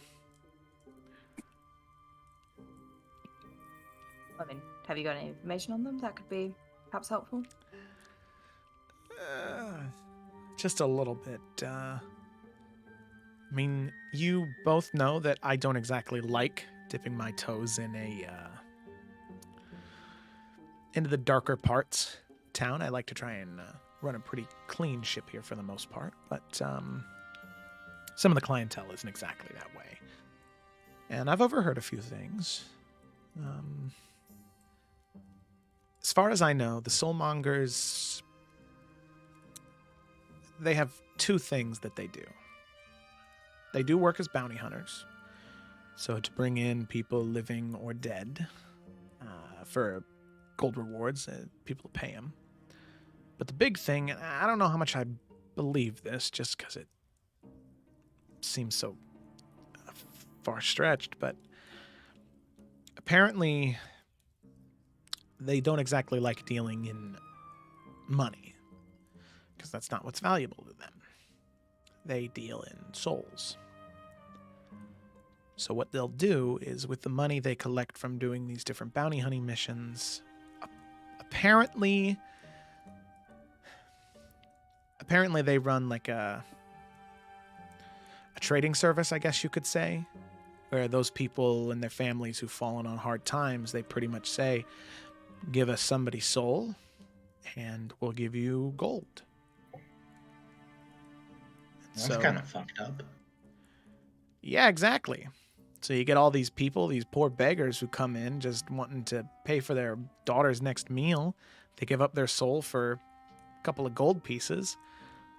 And sure, their daughter might eat for a couple of days, but I mean, if that's really the case, I mean, these people have to understand that there are long-term repercussions to that. I don't know. A lot to consider, Well, I it's guess. interesting as to why they were taking such an active role. Yeah, it is really interesting. Typically, it's only high-paid people who reach out to the Soulmongers. And, I mean, typically when they show up in full force. They don't exactly like getting into a sparring match. They like to show up and just take people with them. So, I don't know. Perhaps we should go before the full force arrives then. Yeah. I suppose one maybe final question. I mean, none of them seemed particularly after any of us, and while I'm not entirely certain it is us they were looking for, is there anyone else maybe of a little bit of concern that's been staying here recently? Staying here?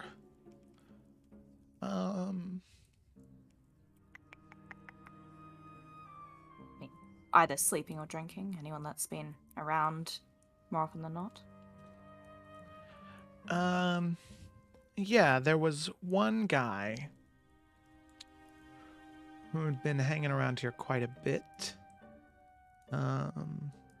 Older man, well, not, I don't know, it's always hard to tell with, elves. A dark elf. A handsome enough man, but I don't know, something odd about him. Earlier today, after all of you arrived, there was a dark elf woman who arrived. She paid for her room in full for a couple of weeks and went up to her room.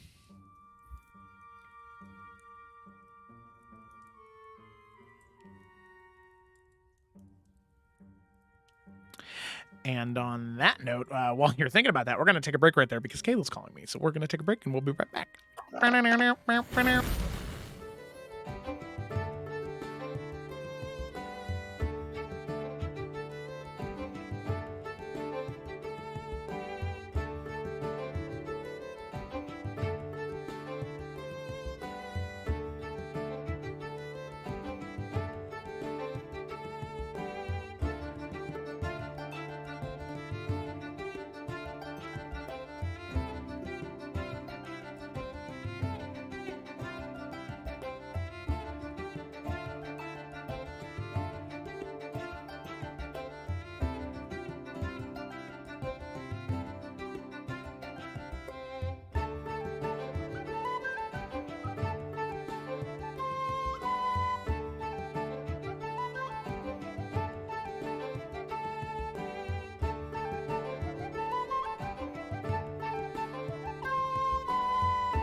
And hello, we are back. We are returnal.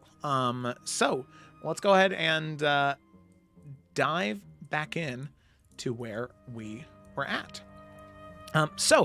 Picking up right where we left off, the party had been attacked in the Seven Toes Inn by these monstrous, like devilish creatures, massive horns sprawling off their face, crossbows and daggers, a lot of hellish influence to them.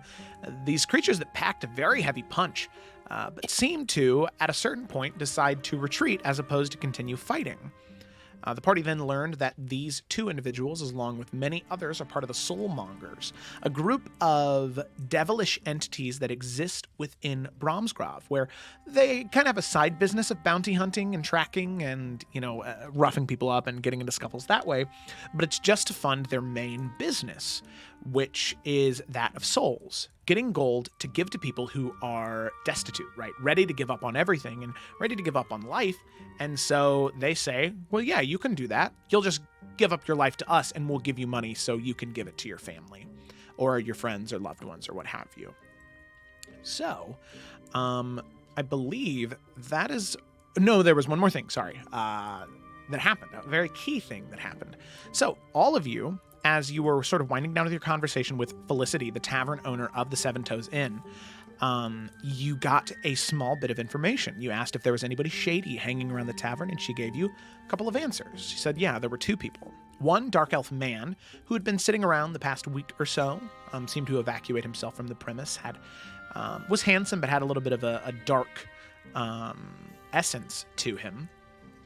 And then there was a woman, a dark elf woman, who had settled in to the tavern just earlier today after all of you had arrived. And that is right where we left off. So that's right where we're going to pick up, because that was right in the middle of a conversation. So we'll pick up right there as Felicity just kind of looks at you like, yeah, I just said, definitely not 15 minutes ago, that there was a dark elf woman who checked in right after all of you got here. And scene. How fancy looking was the woman? Fancy? Out of the people in Bromsgrove, probably middle class, but she was quite beautiful. I can tell you that much. In fact, ridiculously so if I really think about it.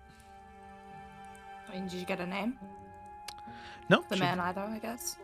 No, the man ordered his drinks, and he'd drink them, he'd eat his food, and then he'd leave. The woman, however, she didn't give her name either. Believe me, she paid in enough gold where I knew that she was not wanting to give away her name. And, you know, it happens time to time. I try to make sure that those type of people aren't around here, but, I mean, listen, enough gold is enough gold, you know? She's just absolutely smoking.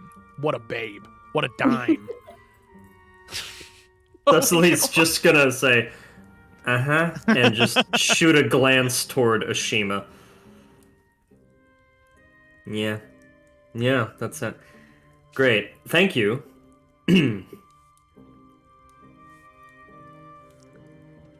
I mean, we might not be staying here tonight, I suppose, but we'll be back in the area tomorrow. Come and see if there's any updates. Unless there's any other pieces of information you can give us. Trying to think if there is anything, but you know, I can't really.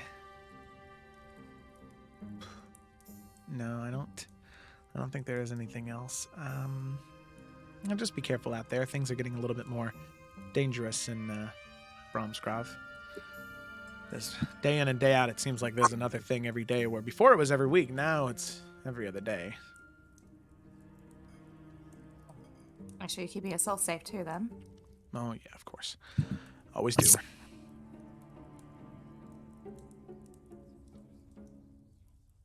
All right, well, We need- where should we be off to next? Where would be a good spot? Probably maybe the other side of the city? I know a place. It's underground. You know, select few go there, so if anyone whispers of us showing up, it at least won't be to a huge clientele. We should be welcomed there. Well, I should better than not. I, for some reason, deem it necessary to ask, is it literally underground? I mean, not like deep underground, but yeah, it's like more of a basement sub-level type area. Cool. Gonna finally live my criminal dreams. There was no underground in Water's Wake, it was just fucking lake.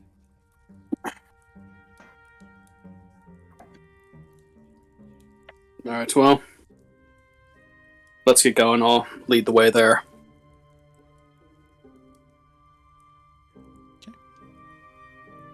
After you, then. Alright. All right. And, yeah, Joe, she will lead them to the furnace. Sounds good.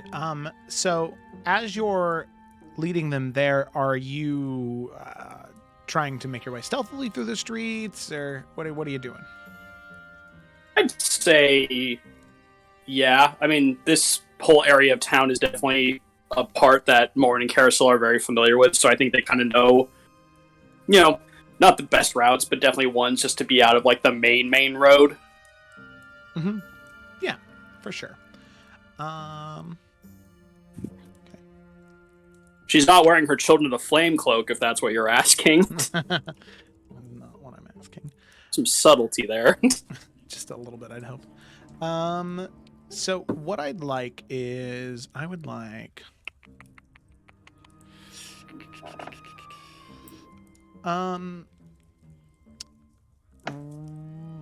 Gemma, go ahead and roll a D100 for me.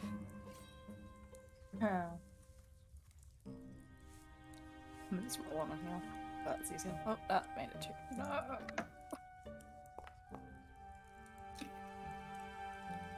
No. Nice. Or oof. Yeah, it's either really good or really bad, we'll see. Alrighty.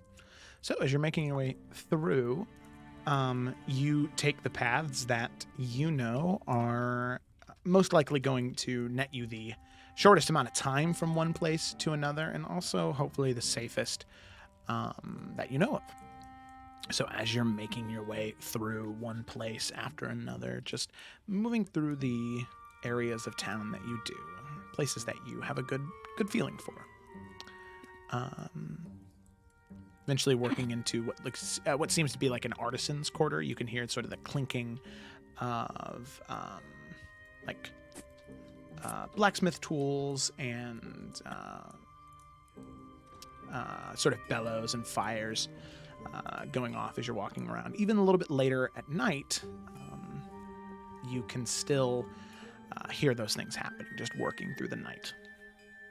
And Connor, I'd like you to roll a d20 for me. Sorry, I'm muting myself there.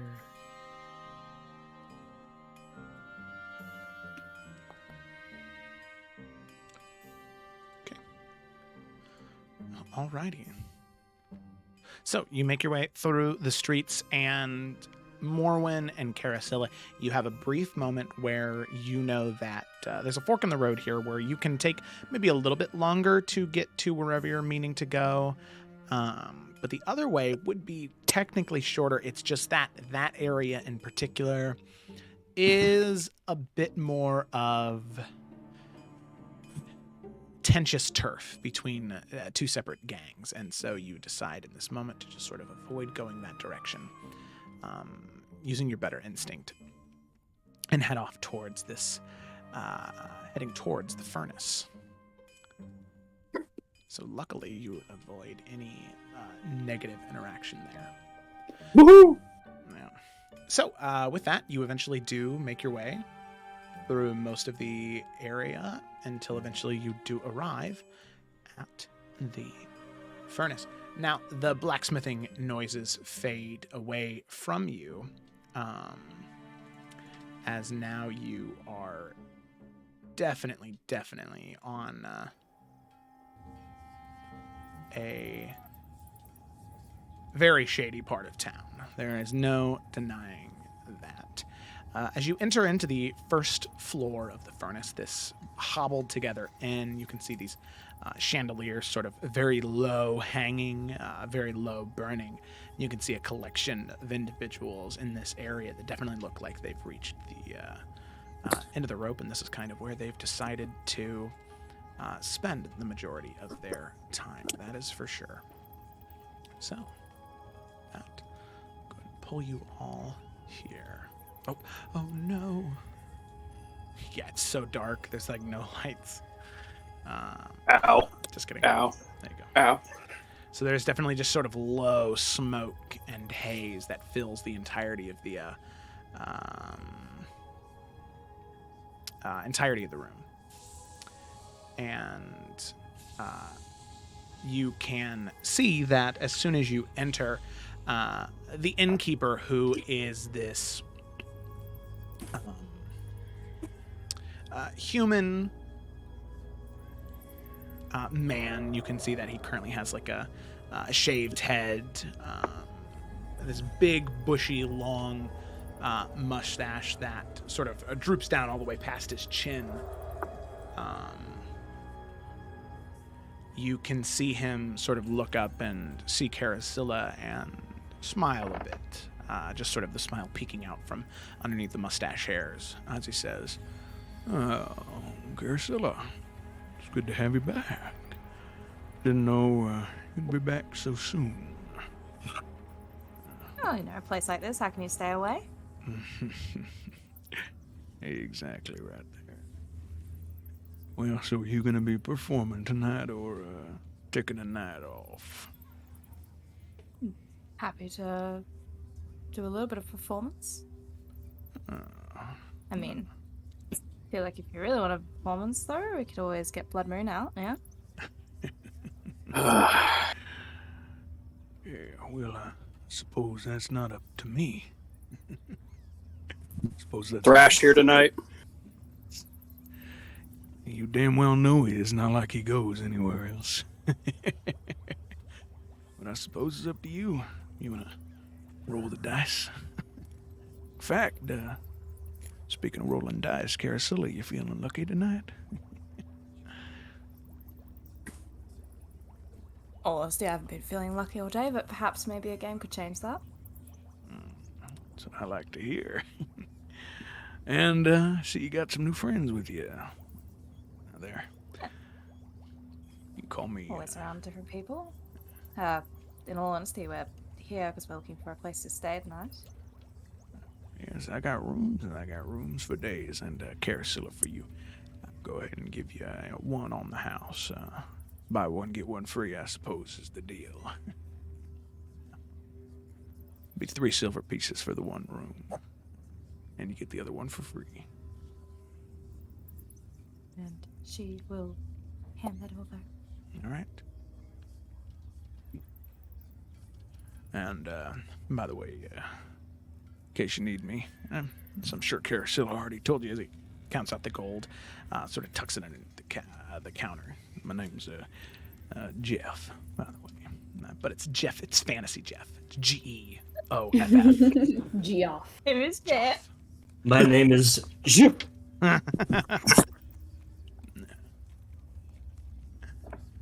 So, feel free to take a sip. If you'd like something to drink, I think I got some clean enough water. Or if you'd prefer ale. That's what most people prefer here. And if you're feeling quite feisty, Furnace is always looking for more additions to their more aggressive waitstaff. But Blood Moon here, gesturing towards Morwen, can tell you more about that if you like.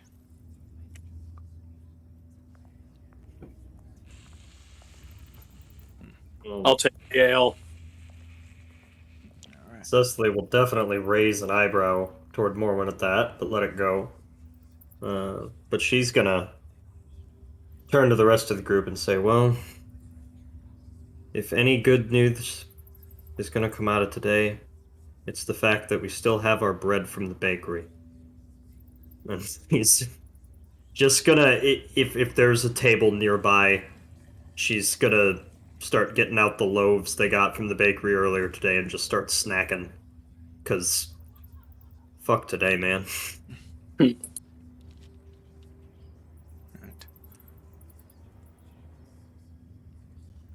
Okay, cool. Yeah, I think that's a great idea. She will take an ale as well and then sit down to have some bread. So you guys kind of sit down at one booth. You can see that there is a sort of head that pops over from another booth. You can see this sort of a bird-like entity, closer to a crow, but human-sized. Some of you that are a little bit more well-traveled might recognize this as a kenku. You see the kenku sort of pop over. And exactly in perfect mimicry of your voice, Cecily says, "Bread from the bakery?" Yeah. What? Oh. God. Oh. Fuck today, right? Hi. Ooh, hi. Oh, Hi. okay. Okay. Anyone ever seen one of these?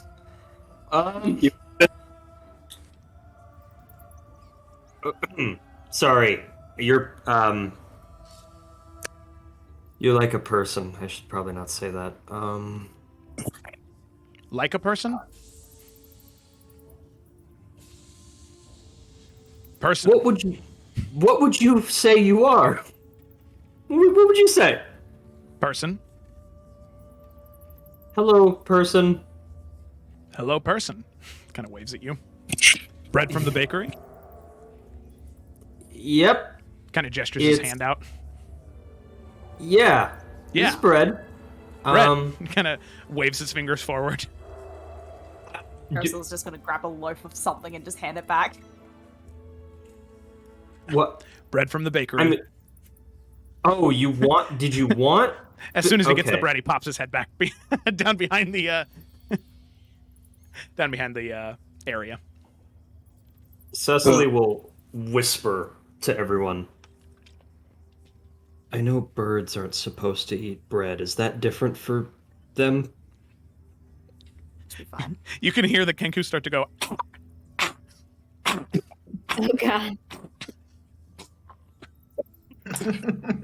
Doesn't sound like it. Morin says as she downs like half her drink.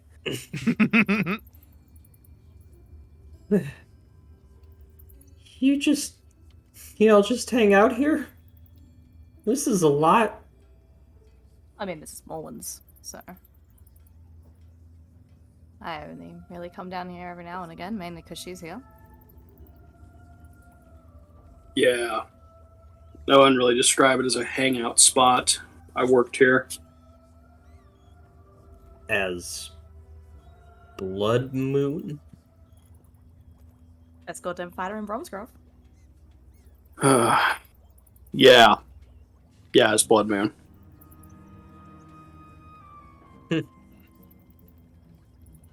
Kenku pops its Wait, head that back was- up. Blood moon? Echoing you, Morwen. Blood moon?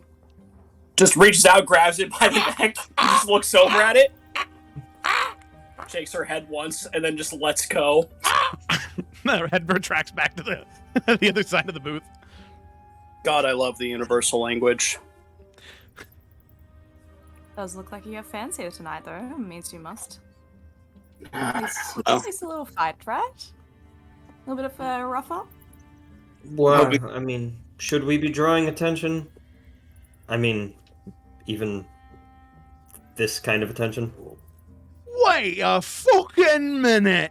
As you can see this, like, half-elven man, long, kind of greasy hair, wearing this, like, patchy leather vest and tunic, patchy pants, and these, like, well-worn-through boots. He kind of walks over to the table, pulls up a chair, and sort of, like, sits in front of it so his, like, arms are over the back of the seat, and he says, I wouldn't believe my eyes for 3 fucking seconds. I didn't think, and looking at the table, and looks towards you, Suni. I never thought on all my stars I'd ever see the bronze shiv here in the furnace. Well, guess I'm pretty That's a lucky. name I've not heard in a long time. Friend, you get out of the fighting business. You know, it's been a while, but every now and again I get an itching to go back. Huh? Wait, wait a fucking minute. 2. So crossed we are tonight. Look, we got one over here. We got the bronze shiv. And then we got the bloody moon, right? That's fucking great, isn't it? Oh my goodness. Blood moon. That's what I said, right? Bloody moon. No. Just blood moon. Gotta get it right after all. I mean, that's kind of fucking stupid, ain't it? I mean, blood moon. I mean, it's no bronze shiv. Oh, that's what I'm fucking talking about, mate. This guy smells like gasoline, by the way. Ew. Yeah. Lauren's motioning for a second ale as she's finished hers. Yeah, and you can see Joff. He comes over, kind of sets it down, and kind of grabs the guy by the shoulder and says, I think you might want to move away, friend. Name's Blood Moon. And I think if you don't stop, you're gonna be a bloody mess, all right? Kind of says, fucking get off me. All right, I'll leave. You mess up me tunic, which is like stain. And he kind of gets up and leaves the chair and walks away. Lauren just gives a half nod over to Jeff. He returns the half nod.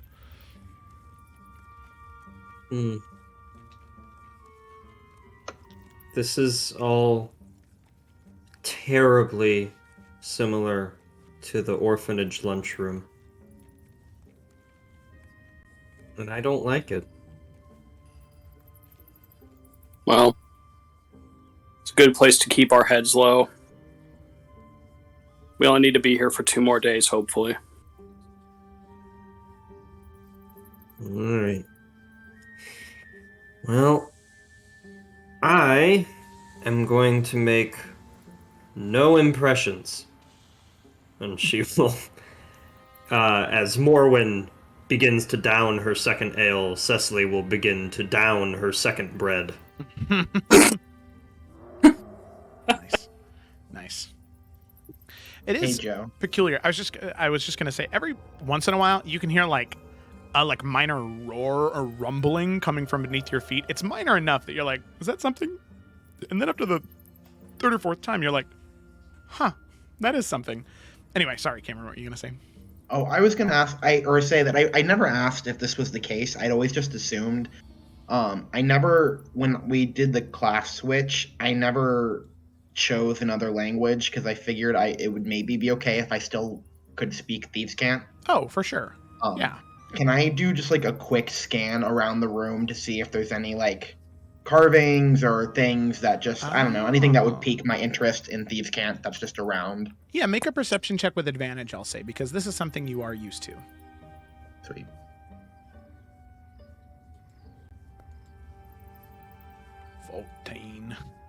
And Oh, hi. Hey. Oh God, I thought trouble hissed at me, but it was sweet. Kayla going. Psst.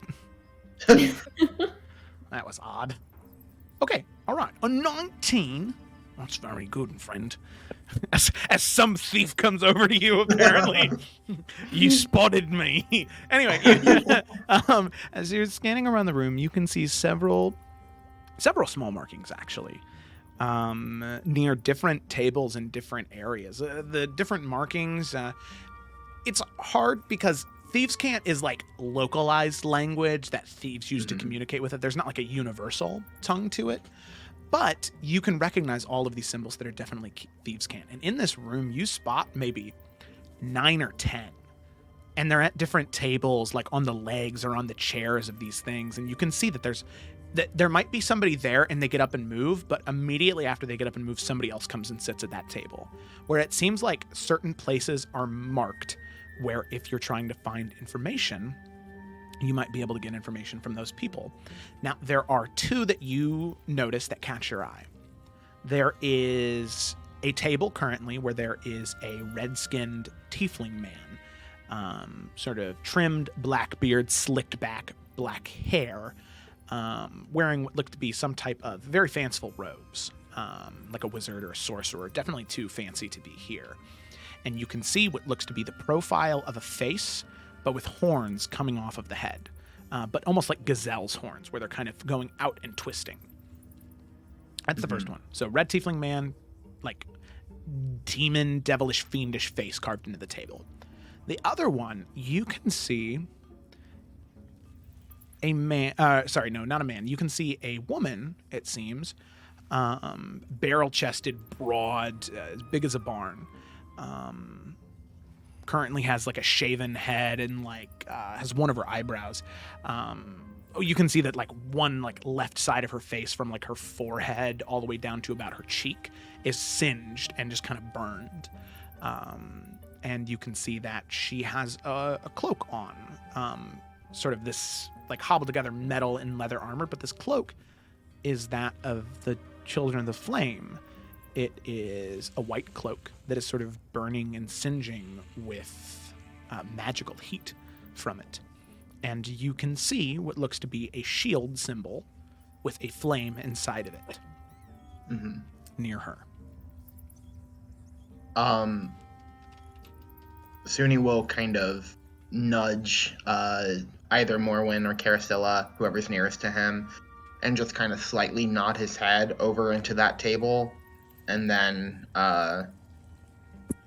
just look to see if it might be somebody or something they might recognize or anything like that. Would we? Make a history check. Is that for both of us? Or? For both of you, yeah.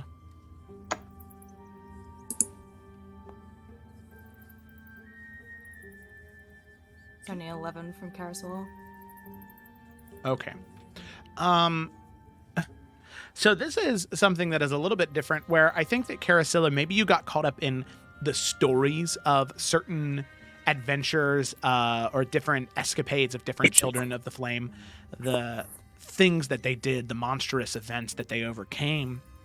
Morwen, a lot of times during the classes or studies that you would have to take, you were a little bit more invested in the here and now. What were things that you were going to need to know while you were in Bromsgrove to help the people that were here? And with a 17, I would say that the fiendish symbol, and maybe through context clues, you might be able to gather that that's probably the symbol for the soul mongers. The other one, something that bugs you about it is you haven't seen a symbol like that. The fire is reminiscent of that of the symbol of the Children of the Flame, but then the shield is reminiscent of that of the golden shields.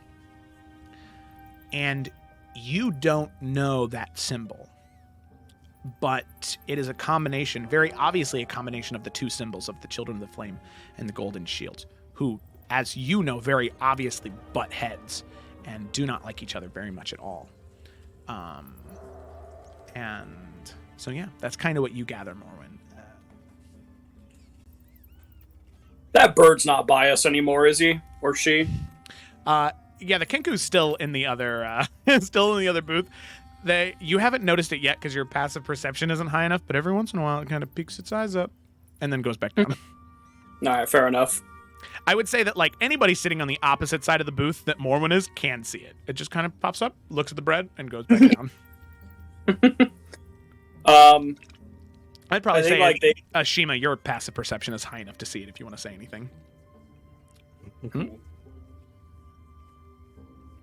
yeah, I think like y'all would see that like Morn would kind of narrow her eyes towards like the woman with the burnt face, but then she'd kind of motion to the red tiefling and she would just shake her head, but she wouldn't say anything. Suni will give a nod. Did Jeff like send for someone? Because Morn did ask to talk to Thrash. Like, did he send someone to go get him potentially? No, he said that whenever you wanted to, you could head down there. He was down there. Oh, okay. I think we should make our way down now. Fine by me. Ugh. Anyone want the last of this loaf? Last I know of the loaf? I'm trying to... Oh... Do you want to split it People split it. You know what? Never mind. And she's just gonna start eating the rest of it and walking away. Never mind. People, never mind. Oh my god. Okay. All right. Kenku will remember that. Yeah, Cecily's just gonna be like shaking her head, eating too, just like, I'm trying to cut back. It's just been so stressful, and just shovel in those carbs. Okay. Suni will pat her on the back and say, "You've had a long day. You deserve it." That's what I'm saying to myself. That's one, and she'll just, like the rest of it, just palm to face, just. Cool. So you head towards where you know to get to the underside of the furnace. Morwen, Carasilla, as soon as you head back there, you can see Jeff. He sort of gives you a nod with his head. Sort of like, yeah, go ahead, go for it. Like, I trust you guys to go down there. So you make your way. What seemingly there's this large, looks to be maybe like a fireplace or a kiln, this hearth that's sort of up against one of the back walls. And you can see that there's a staircase that's sort of built right next to it that goes up. But the staircase doesn't go anywhere. It just kind of goes up and into the wall. And you can see that there is what looks to be a wooden panel that is on the side of that doorway. You just knock on it a few times, and the wooden panel sort of slides into the wall. And you can see there is currently a woman, scars cut across her face, wearing like plate armor with this gleaming sword at her side. She kind of nods her head for all of you to come in as well.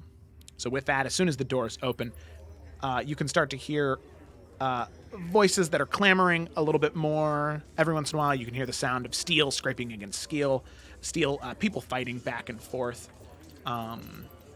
And you can see a fair bit of action happening in this central ring. There are these two fighters that are currently locked against each other, taking cuts and slashes. Every once in a while, throwing a weapon out of the ground, throwing a haymaker, knocking people up and around. And you can see sort of egging this entire thing on. Something you're definitely weren't exactly expecting is you see this man, if you could call him that, broad shoulders, maybe standing 7.5 feet tall, that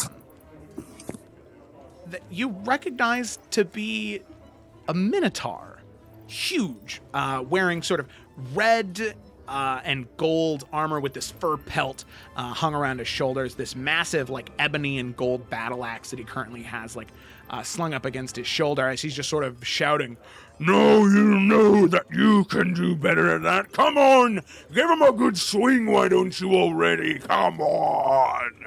Sort of yelling back and forth, trying to encourage these fighters to continue pushing and fighting. And as he sees that, he sees the group of you enter, and he says, "Well, count my lucky stars.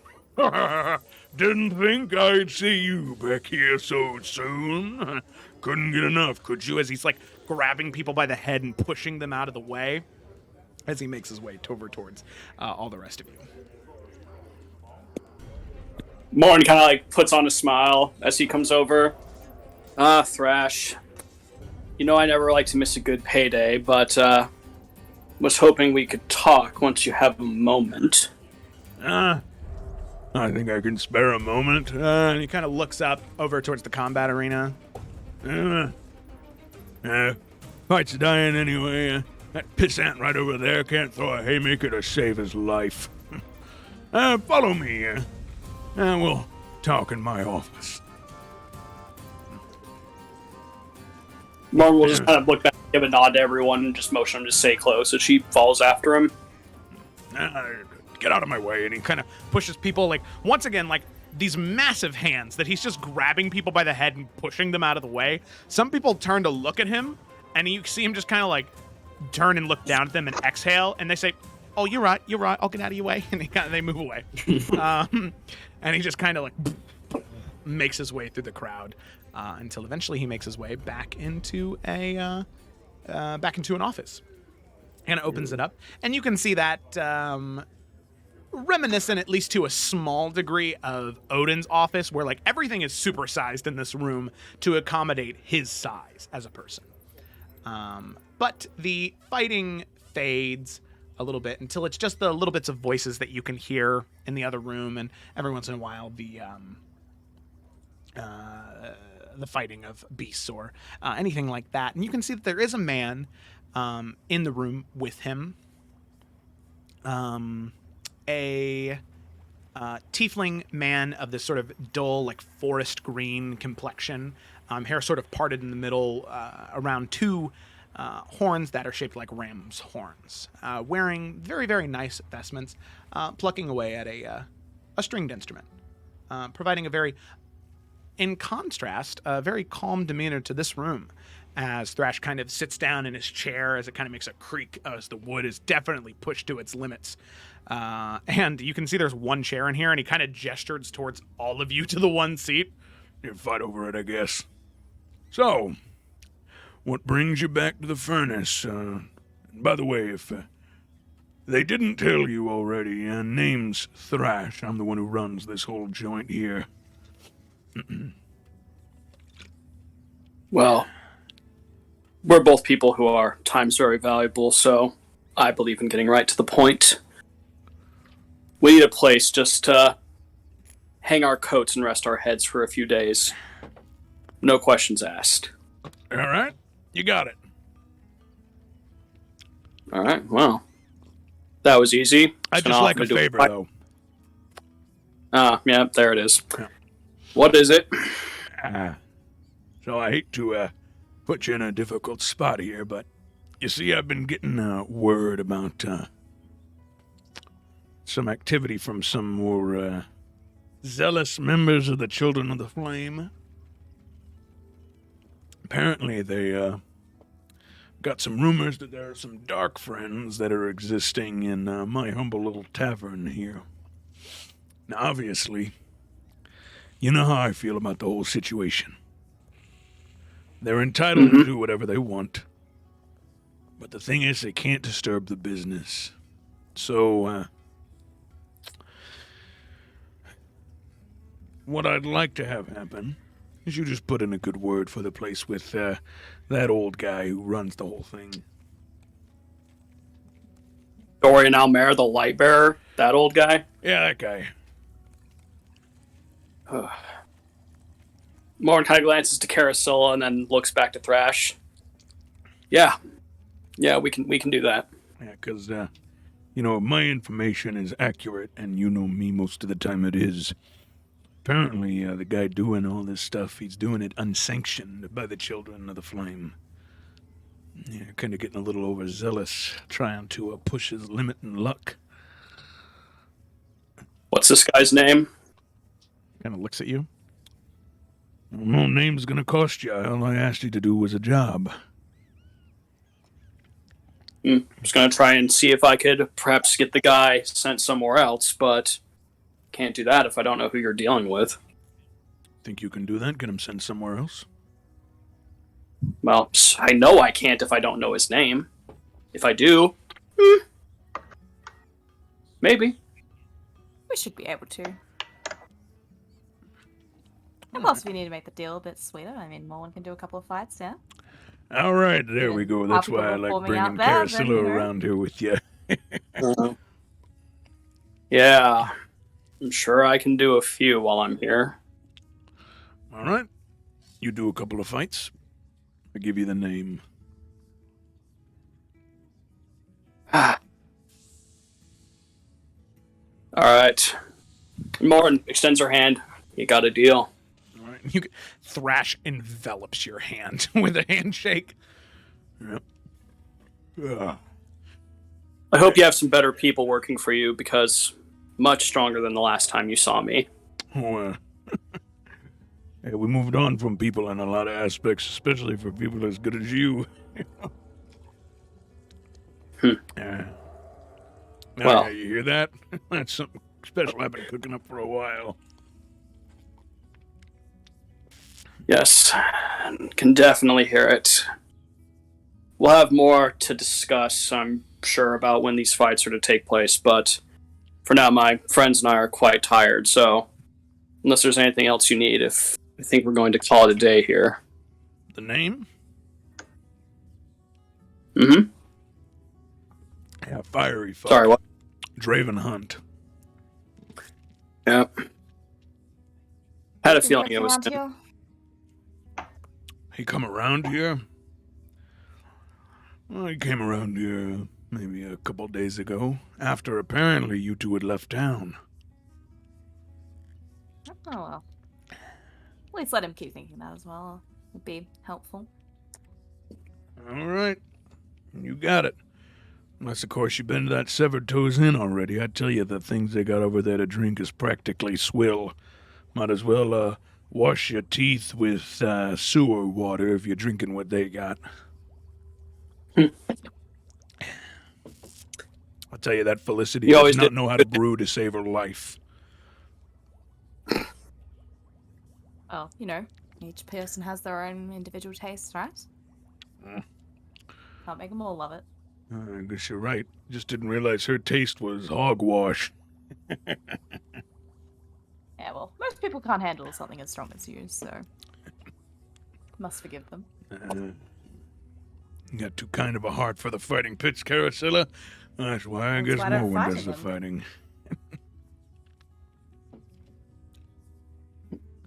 Well, thank you again, Thrash. Really do appreciate it. Mm-hmm. Always happy to be of service to such kind and respectable friends.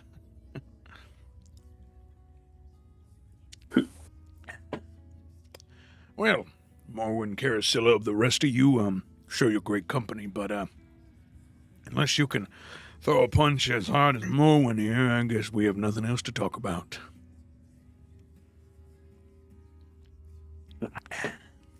Let's go get some rest, guys. Yeah, listen, if you're trying to avoid being seen, I got a couple of rooms down here. Back further into the rock. You can stay in. Nobody will find you there, that's for sure. Perfect. Thank you. Of course, I just hope you're all right with no sunrise in the morning. You got about 12 feet of stone around you in every direction. Dude, no sunrise? That's fucking incredible. Now this one seems like a keeper right here. Tell me, how hard can you punch? Well, I got the heart for it, but my size betrays me. Hey, listen, I heard of this guy down in Water's Wake. Light as a pencil, thin as a piece of hay. Apparently could take down the biggest of them. So, hey, never count yourself out. Well, you're looking at him, so. What, the guy in the gleaming fucking armor over here with divinity around his shoulders? Good Yeah, try. I have the god's damned record of wins down in Water's Wake, so like a little respect on my name, thank you. Eyes kind of narrow at you.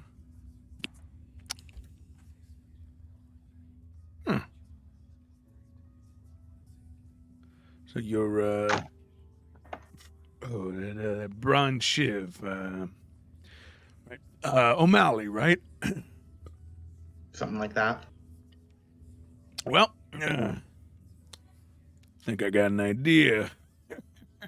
Tomorrow afternoon, both of you come to the fighting pits. I got something that I think might work out pretty well for everybody. Oh, well, quick question. What is allowed? Don't worry, you're not fighting each other. Hear that growling? Good luck, the two of you. Oh. Could I perhaps accompany them for moral and spiritual support? Kind of sizes you up and down. Oh, And he's giving his best puppy dog eyes. yeah. Oh, yeah. And because Thrash is so big and you're so small comparatively, he's going to be like, What could a quarter pint do about it anyway? Sure. He'll No offense. give a knowing smirk. None taken. I got a lot of good halfling friends, you know. Oh my god. All right. Wow.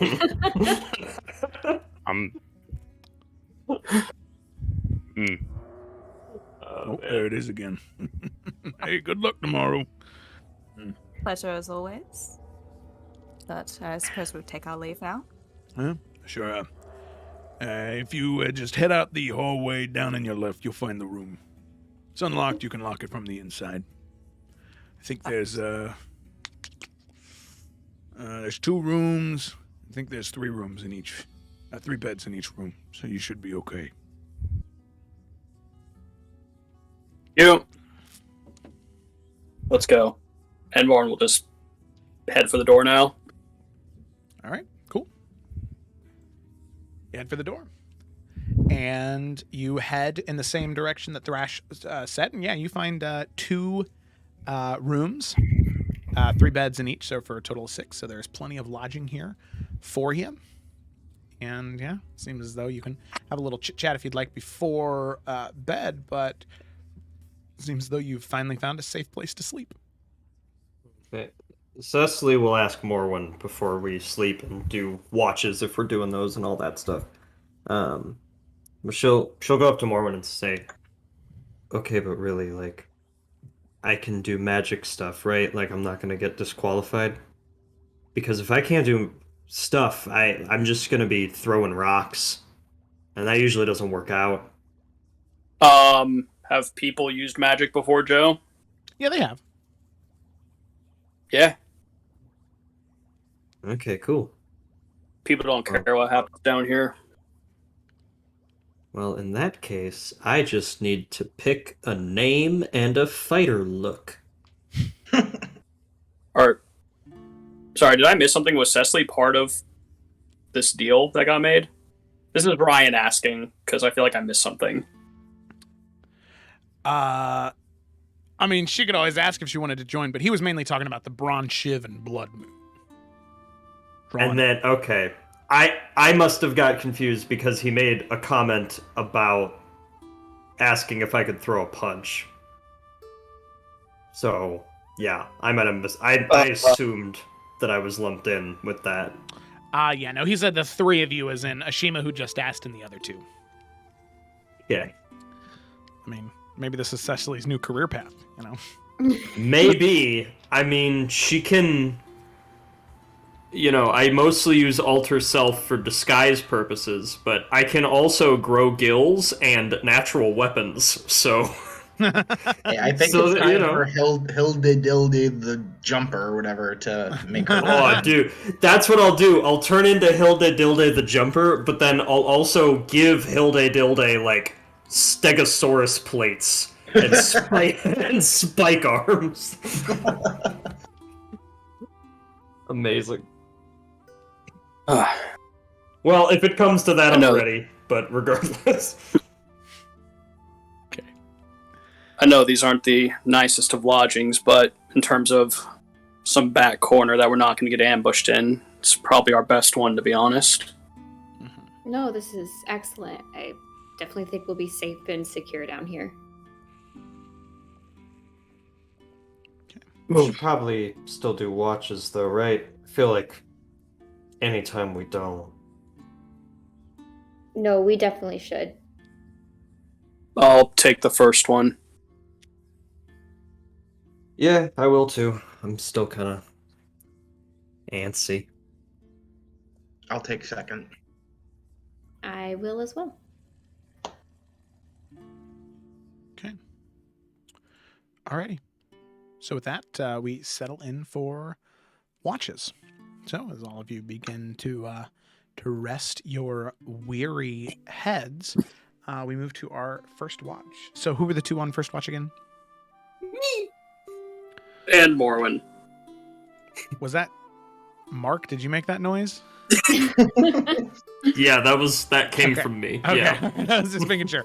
Okay, so we have Morwen and Cecily on the first watch. As the 2 of you kind of settle in, maybe looking towards the door, backs up against the door, you know, depending on what you want to do. Everybody else heads to sleep or heads into their meditative trances. Is there anything that the two of you would like to talk about during your rest? Yeah, so Cecily will, she'll make sure she's maintaining actual watch on her watch, but she's also gonna passively get out her juggling balls that are relevant every 15 sessions, and she will just kind of passively be twiddling with them as a way to not make eye contact with Morwen, and she's gonna be like, so, you, have kind of a lot of history here, right? Morin just kind of like glances over for a second. Yeah. Was there a question to that? If I ask about that name that you and Carosilla talked about back in the room, is that gonna be a problem? Sorry, this is Ryan. Blood Moon or something else? Something else. The boy, I believe it was Kieran. Oh, Kanan. Kanan, that's what it was. You mean Kanan? Yeah, look, if you don't want to say anything, I get it. I wouldn't either, but I don't have anyone else I can really talk about that kind of thing with.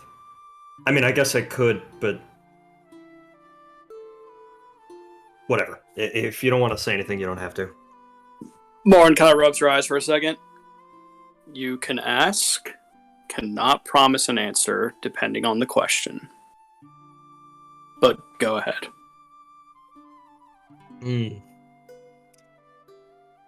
Did you have a thing? Did you have a thing?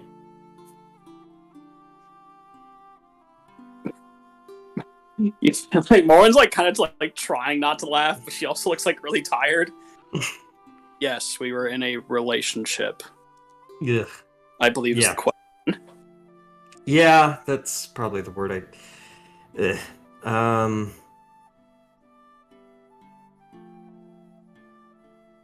how did it start?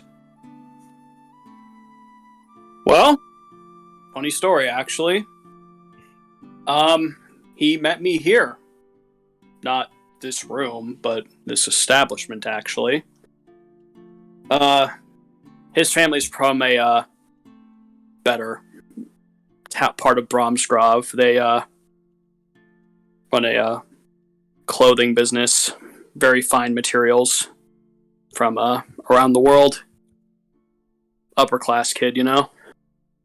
Oh, I know. You know, he liked to have fun. He enjoyed seeing a good fight, and he got told about this place, and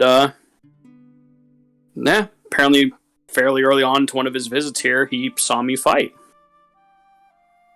Talked to me afterwards. No, I'd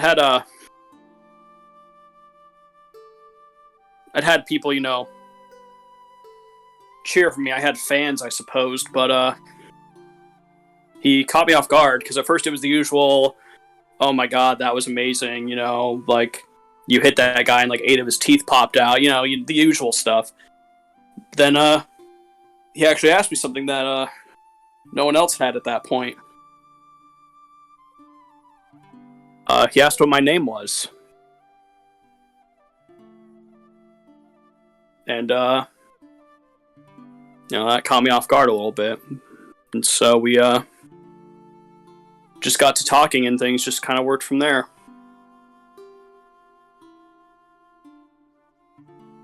Okay, well, but how... Ugh. I hate the words that are coming out of my mouth.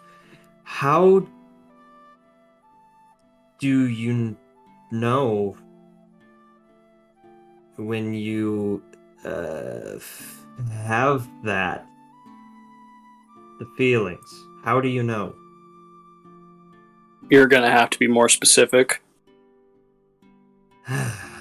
She will catch all 3 of the balls in a hand and she'll stop it right there. I'm trying to figure out if I like someone.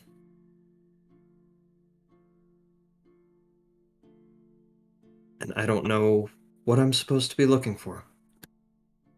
I mean, I don't really have any... Well, I mean, there was the one thing that happened a few years ago, but other than that, I don't really have anything to look back on, so... I don't know. Lauren kind of blows like her hair out of her face a little bit. I really don't know if I'm the person to be asking this kind of advice from. We're not still together. No offense, Morwen, I know, but can't really talk to Suni about it. I think Ashima would have general advice. Brought it up to Bianca once. She said she's never done this kind of thing before, at least not too much, so that's cool, but Okay. Well, I had a thing happen. Pretty much right before the 2 of you met us, and I'm still trying to sort it out. Alright, I don't want to make this worse for you, so I'll tell you generally what I think, but take it with a huge grain of salt, okay? Sure. Anything's better than nothing. And Lauren kind of like takes a second to think, as you can tell that she's trying to choose her words like very carefully. For me, I think it's important to find someone that there's no part of you you have to pretend isn't you.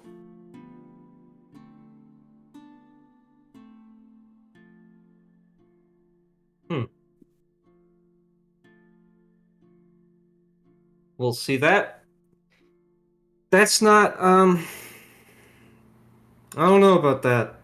Because when we first met, I was lying to him to take his money.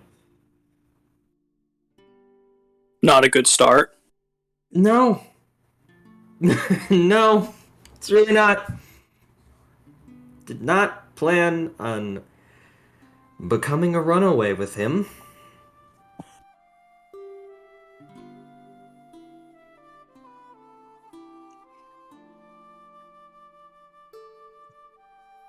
But maybe. I don't know. It's not like I can ask him for clarification anymore. I mean, he just dropped this shit on me and then left this realm. I can't even write back. What am I supposed to do? I just have to sit here and I have to think about all this shit he said every day, and I can't talk to anyone about it, and I can't talk to him about it, and I'm supposed to just... I'm supposed to just know what to do? I don't know what to do. Do I look like I know what to do? No. Yeah! I don't know what to do! Ugh. Alright. So you just unpacked a lot right there. So I'm going to try to address all of that, but if I miss something, my bad. First of all, and everyone's different. So again, if you think I give bad advice, ignore it. I'm not going to be offended. But probably going to be a lot easier if you actually just say his name for once. I mean, you pretty much narrowed down exactly who it was in your story, so I know who you're talking about. Yeah. It's pretty gross, isn't it? Definitely not the word I would have used.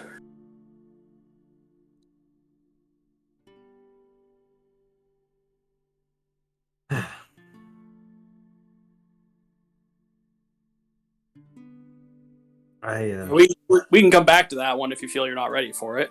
Yeah, no, you keep talking for a second. I'm just gonna puke in my mouth a little bit. All right.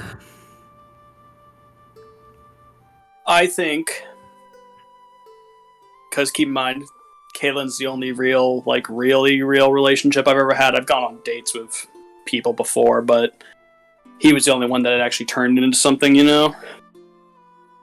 But I have my parents, who are phenomenal people and examples. And for me, they always talked about how being around each other made them as individuals better people because they strive to be better for each other. Whereas on your own, it's pretty easy to become content with weaknesses, failures, standing still. Just Morn kind of shrugs at that. And from what I hear, Poe was a pretty good guy. Never met the lad myself, but I've yet to hear a bad story about him.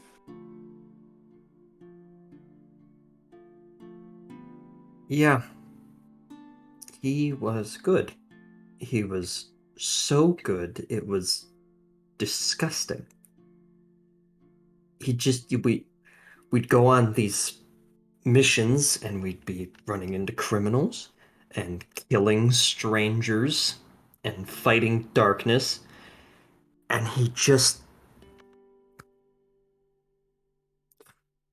it's just this goody little two shoes the whole way through. Somehow.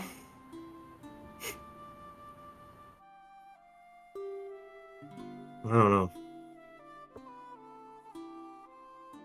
I always felt kind of weird even being in the same room as him. Just so different. I mean, I don't. No, Oh, go ahead, sorry. I just don't think there's much about me that he would approve of. But somehow he never really got upset.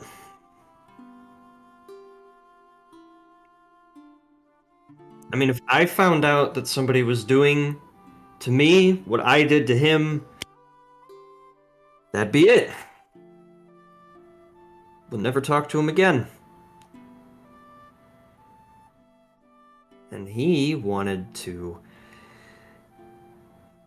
make me a bracelet for my name day. How good can you be before it's just fucking impossible?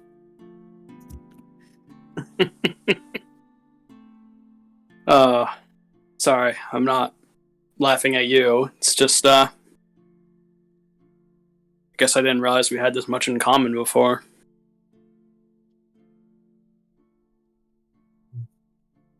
Sometimes,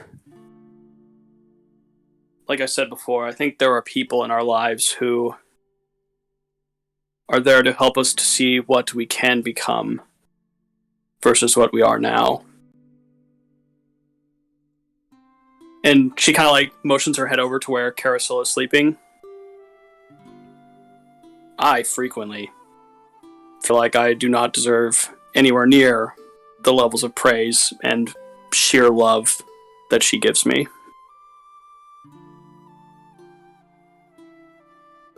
Carousel has always cared about people, putting them first, making sure that our community was better and stronger and united. Not the same kind of things that I worried about. I was here fighting, breaking some bones for some gold. And yeah, every time I fought, she was always there, cheering louder than anyone else. My biggest fan.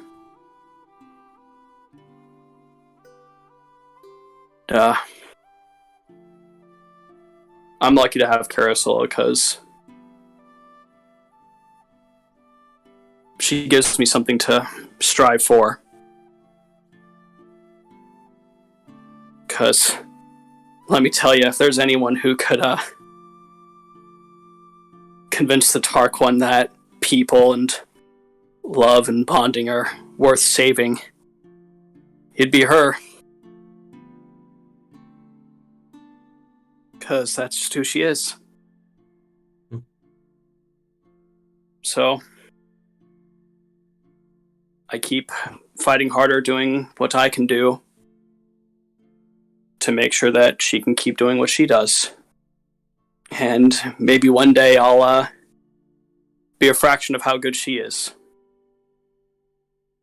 So, perhaps instead of focusing on how Poe was a better person than you, maybe you should start wondering that if he saw something in you, do you really not believe him?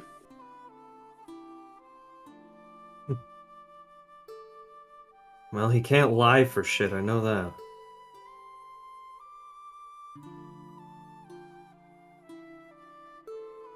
He's also fucking stupid, so...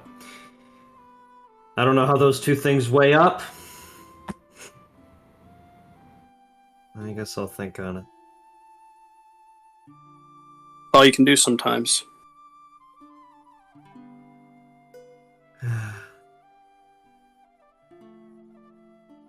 Just be easier if he was still here.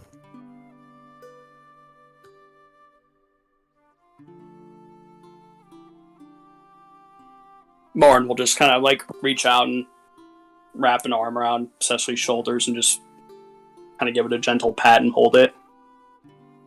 Yeah, she'll allow it.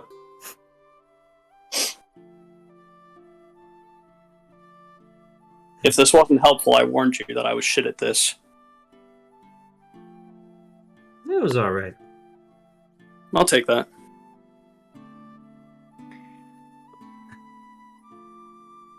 I feel a little less gross. Of course, now I'm thinking about my one other little thing from back in the orphanage, and yeah, no, we'll save that one. I don't want to talk about it. Well, you just, for lack of a better word, unloaded a lot right there. Can I, tell you something? Sure.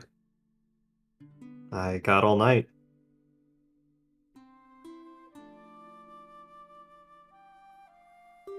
It didn't work, Cecily. Delner's Pass is still going to happen just like it did. Oh.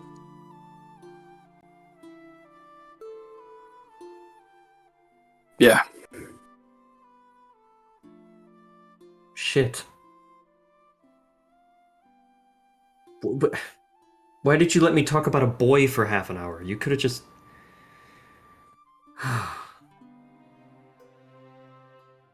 Because it's important to you.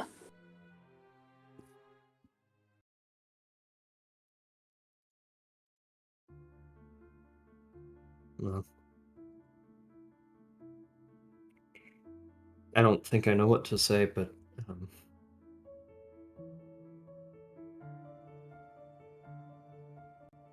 I hope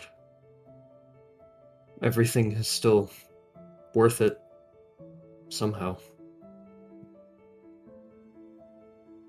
We were able to come here. If we stop the heist on Bromsgrove, we save millions from dying in a very, very pointless war. Stop our home from coming under siege. Give a giant middle finger to the Dark One.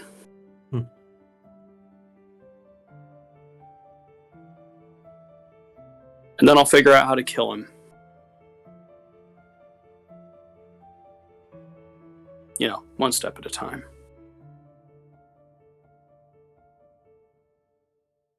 Good enough plan for me. And she will resume juggling. And that is all for Morwen. Okay, alrighty, cool. So the two of you head to sleep. Well, you finish out the rest of your watch. So far back in this area where you really don't see or hear anything during your watch. So then we move on to our second watch, which was Carasilla and Bianca? I think it was Bianca and Sune. Bianca and Yeah. Suni. Okay, all right. My B. Okay, so with that, Cecily Morwen, you head off to sleep, and Bianca and Suni, you head into your watch. I didn't want to interrupt, but I did remember right before all of you were heading to bed, I'd say that Ashima, you would have received a message. Oh? Yeah. You can hear this deep bellowing voice come through in between your ears, right in your mind, as you can hear a very familiar voice go, "Hi, Ashima. I just wanted to message and say I miss you, and even though I feel wise some days, I miss your wisdom." That is very kind of you to say. I struggle some days without you.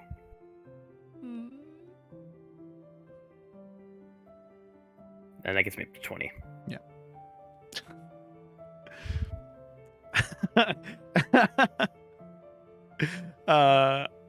Keithy will send another message and be like, "So the elders don't like me using my magic this way, but I want you to know that I'm crying happy tears."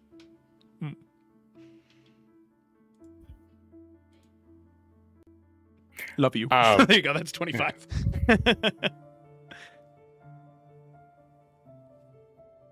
It is the greatest honor you could give me. She gives water to the dead. Anyways.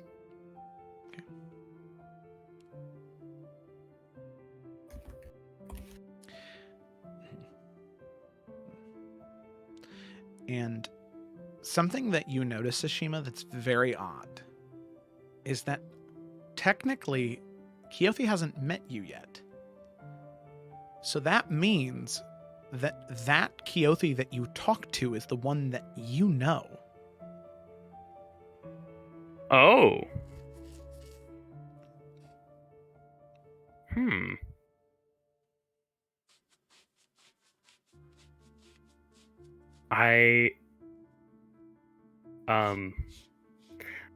I'll save that information. Okay.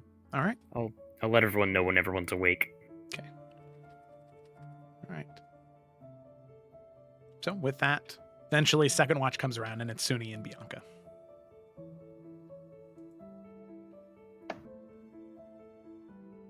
Bianca, also pretty tired, will probably sitting up like back against the door just because it's like too lazy to do anything else. She'll just turn to Suni and say, "How you doing? Haven't really checked in." It's been pretty hectic. Mm-hmm. I'm okay. How are you? Do you want me to be honest or no? Always. Not great. Suni will kind of scooch over to be sitting next to her. Anything you need to get off your chest? I don't know what to do with this new information about what potentially is the deal that my family made with Isin. I hate that I'm sitting here and I know Isin's here. And I'm just sitting here, but I know I shouldn't do anything because that fucks up everything.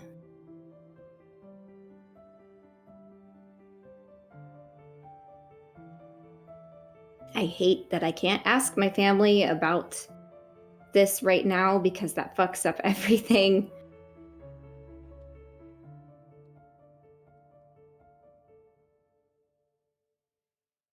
Yeah.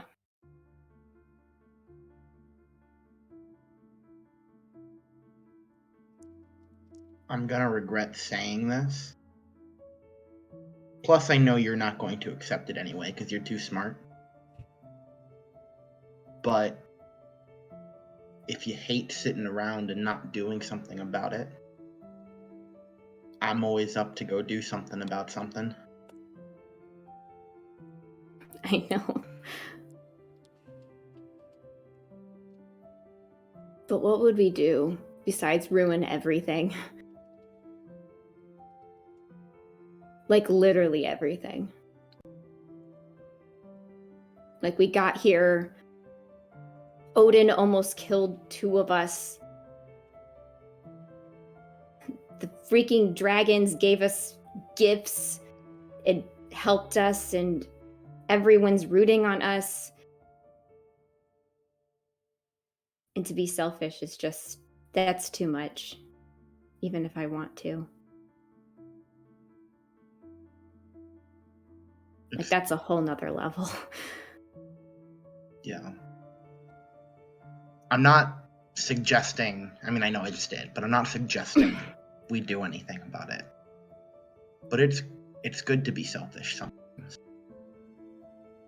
Bianca, you take on all of our crap that you don't need to, day after day after day. Truly, I don't know if any of us would be here if you weren't with us. You've earned to be a little selfish. In some capacity, anyway.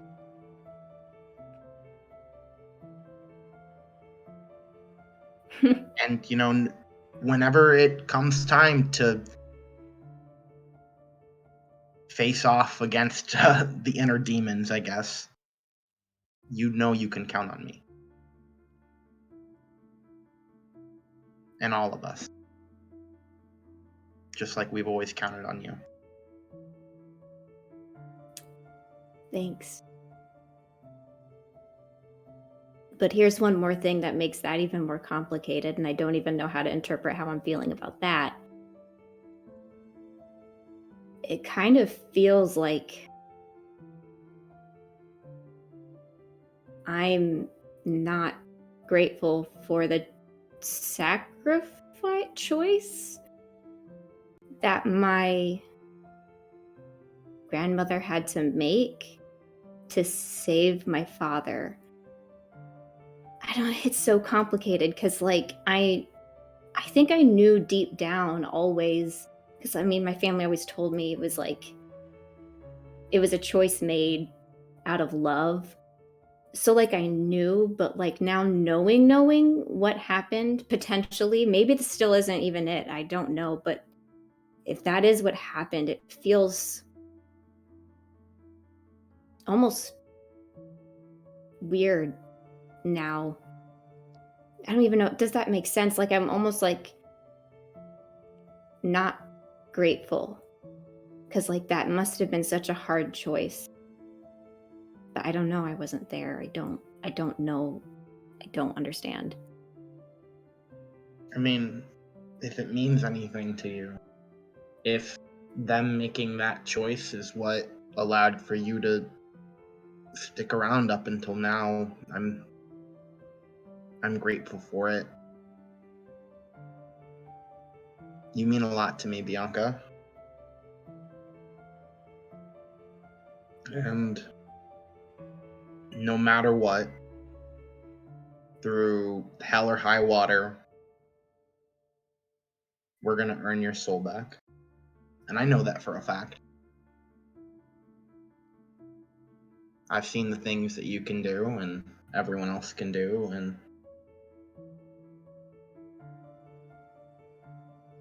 it won't be long.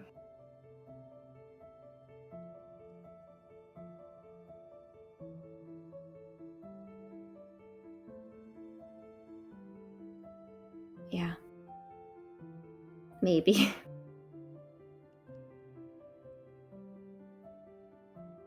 You're the most badass person I know. I hope you know that. That is not true. Morwen Yes, is it is. literally here. Well, more okay. It's like a tie.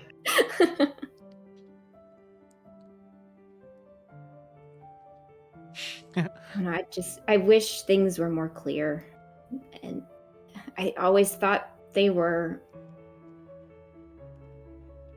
I don't know, in my head it was so black and white. It was like bad thing, good thing, and easy, and now it just feels more messy. Somehow, even though I know deep down, like, this is still what I want and what I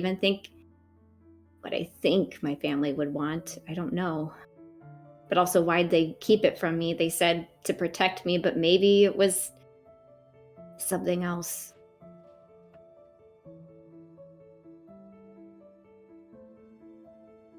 Well, what do you want?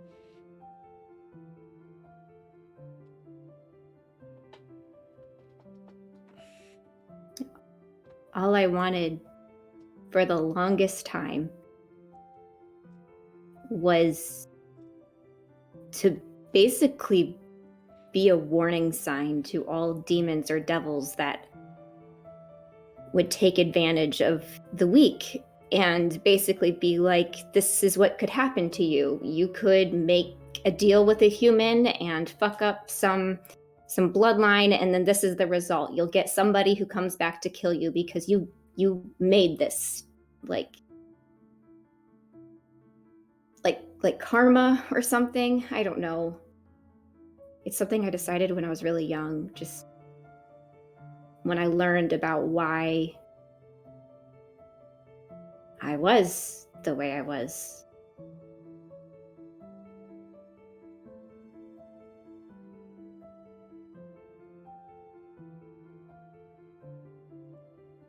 And now I think that's what I still want.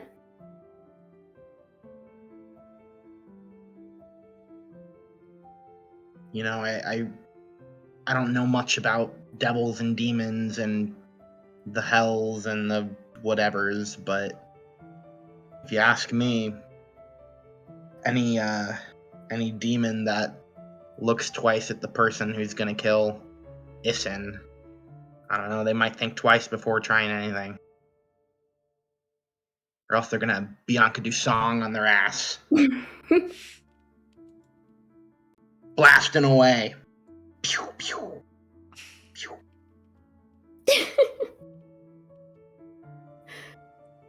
Thanks.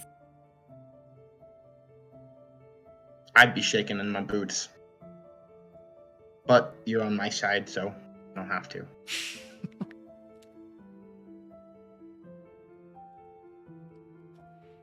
Do you think I'm doing the right thing?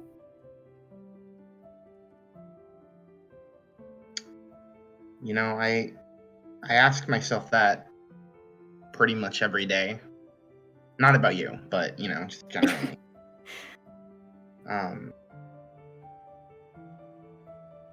And you know, I don't know if anyone can ever be sure, you know? But it can't stop us from trying to do the right thing.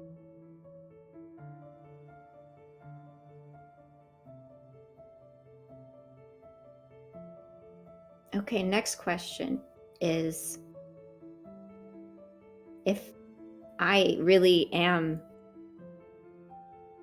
the granddaughter of who once was the last regent in Bella Clara, is it the right thing to take that back when it was taken? from my grandmother.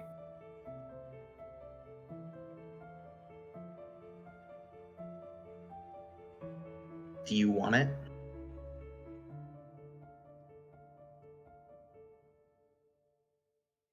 I never thought about it till today. I don't know. But it's again, I guess before I figure out if I want it or not, I just want to figure out if I even like, because like Bella Clara is fucked up. Like the system is so broken, and like the Brotherhood has their reasons for wanting an uprising.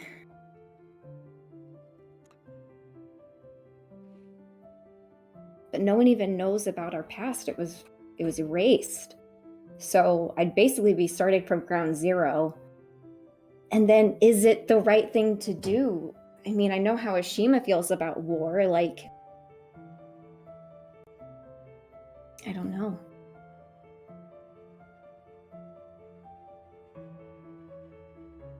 Well, gut response.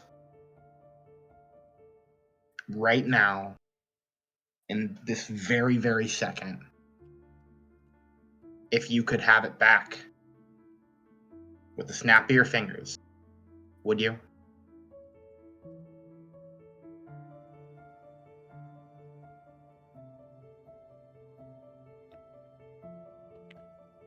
If it would be a place like I could imagine, yeah. Just a better place.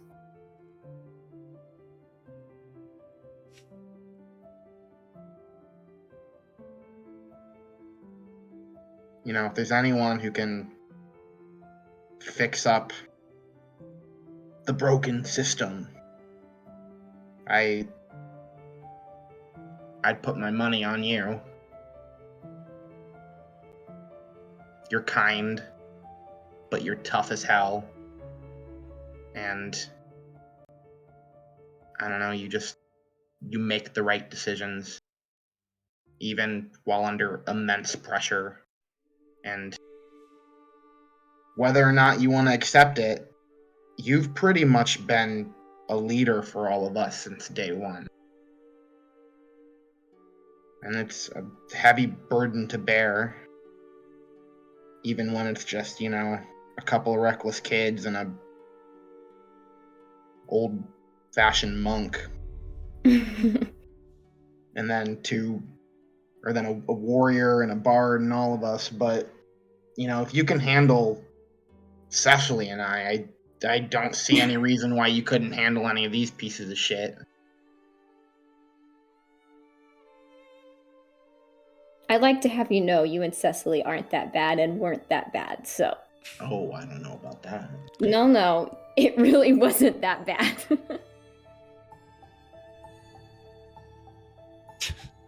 You can hear Pogo. Yeah, from the distance. Bianca's gonna pull Suni in for a tight hug. And he will reciprocate, and he will not let go until she does. You're the best brother ever. Bianca. If I could cry, I would. And you're the best sister. And now you've got me crying in the club. Ah! If you, obviously, you know, if you ever need anything, I'll literally kill. So. Horses, if need be. Horses, people, demons, devils. Yeah. Banshee. No, for real. No, like I will definitely take you up on that one day, I'm sure. Don't make it a hard decision, please. I need you to kill Cecily. She made fun of me. Jesus Christ. No! Okay. Suni, as you sort of hug and then pull away, you can feel, in all of the stress and all of the turmoil that's been happening in your life, the questioning of yourself that you've done, you found a little bit of peace and harmony, but in this moment, you feel so connected to Bianca. It's almost like a tether that you can physically feel. Something that you can feel as you pull away from the hug. There's this sort of like synaptic shock almost in time where you kind of freeze and you can feel all of these tethers reaching out to all of your friends connected in the room. You can feel one thread that just goes off into nothingness, and a second one that is twisting and turning throughout time. You can feel those connections. But there's another one that you feel as you pull away from Bianca and have that moment. You feel something unlock, something snap, something break. But it's a release of pressure. And there's this flood of feeling as you just blink, and in your vision you see two golden eyes, what look to be the scales of some dragonborn, but just the eyes and that sort of narrow shot of the eyes and just a little bit of the forehead. And you hear a voice say, "Come find me." As you sort of pull away, you blink, and you feel that connection. You feel it close.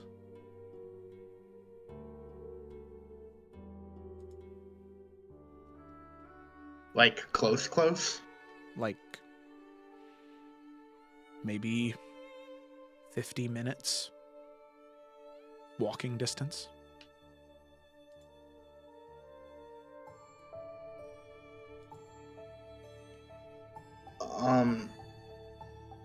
Did you just feel something, Bianca?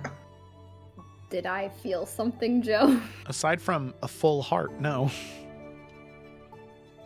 Like, emotionally? Well, yeah, but I don't really know how to explain what I just felt.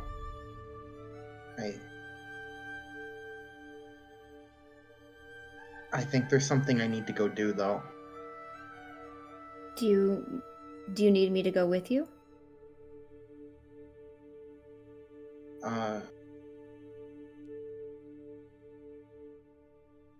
Do you think everyone else will be okay? I think Carasilla got a full night's rest. I can let her know that we'll be right back so at least someone's alerted. Yeah, I think I need to do this. And you want me to come with you? Because I will. I think so. Okay. I'm Yeah. scared to do it on my own. Okay, I'll be right with you. And Bianca will go to Carasilla's bed and just be like, try and gently wake her and say, "Hey, Dooney and I will be right back. I just wanted someone to know so someone was aware." Sorry, where are you going? He has a thing? She'll shrug. I just didn't want him to go alone. This is a terrible time for things, but just don't get yourselves killed and it should be fine. Yes. Good call. Okay. I guess off we go then. Okay. To the thing. All right, so yeah. Sunny will grab all of his stuff just in case. Yeah, of course. So, Sunny, you follow this gut instinct, this feeling that you have, this connection that you share. You can still feel the ones to your friends, and those two other ones that just descend out into chaos and time. But you know where they go, and there's no need to even say where those connections go because you can feel them, and you know who those people are. But this one is new, it's different, it's old, but it's fresh. It's so odd, and you just continue to follow it. You head out of the furnace, you head out into the city streets. Night falling over the city, just completely covered in shadow and small blips of light. Lantern fire, small hearths burning in homes, until eventually you get to a building. A tall building, maybe 50, 75, 150 feet up in the air. A beautiful building, nonetheless. It may be some type of temple or some type of massive structure. And you can feel it coming from the top of that building. What do you do? Is there a way inside, or does it seem like sealed off? Right now, so if you move around to the front, you can tell that this is definitely some type of temple. Incredibly tall temple. But right now, those doors are currently locked, considering how late at night it is.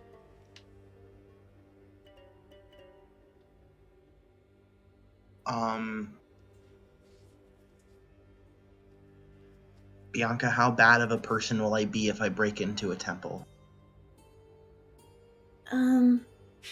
What kind of, is this a Paylor temple, like a Raven Queen? Like, what we looking at, Joe? No, this would be dedicated to the divines. So it's just sort of a general temple for basic worship and tithing. I mean, if we don't break anything, it's kind of bad. Does this building look scalable? Oh, for sure. No Yeah, pun intended. there is so much working in the stone, small windows every which way, where considering how dexterous you and Bianca both are, I mean, you could probably both scale it pretty easily. You think you can keep up with me? Yeah, I think so. Not All as right. fast, but I got this. Okay. All right. Tony will leap onto the building and start climbing. All right, so scaling it, especially when you're not under pressure, is fairly easy, but I'd like both of you to make acrobatics checks to see who scales it faster, just for funsies. Just for funsies. I mean, it'll probably be Suni. Oh, that's a 20. That's pretty good. Let's see, Bianca. Dexterity check. Right? Just a check? Acrobatics. Acrobatics. Oh, wait, duh. Okay. Oh, okay. All right. So both Yeah. of you are pretty equally matched as you continue just to scale and climb, swinging from one outcropping to another, one statue to another, swinging and swinging back and forth. And then this sort of just beautiful dance heading up at the same time until eventually both of you get onto the roof at the same time. And you can see that it is slanted in several places, and there are some flattened out plateaus in others. And there is one perch on the opposite end of where you climbed up. And you can see someone sitting on that perch. You can Does see the tether... Oh, Yes. sorry. Yes, the tether does connect to that person. You can see them sitting with their legs crossed, almost in a meditative position. Calm, back, straight and erected. You can tell that they're breathing. Slow, in and out. How far away are they? Maybe 50, 75 feet. A red dragonborn.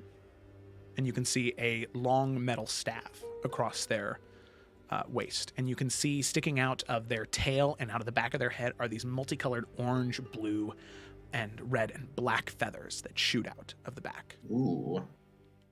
And you can see they sit cross-legged, looking out and away from you. Turning to Bianca, he'll say, I think I need to do this part on my own. That's fine. I'll be right here. He's going to give her a very, very quick, tight hug Same. and whisper, thank you. You got this. I hope so. And then he will make his way over there to the other Dragonborn. All right. Suni, so you approach. Do you say anything, or how close do you get?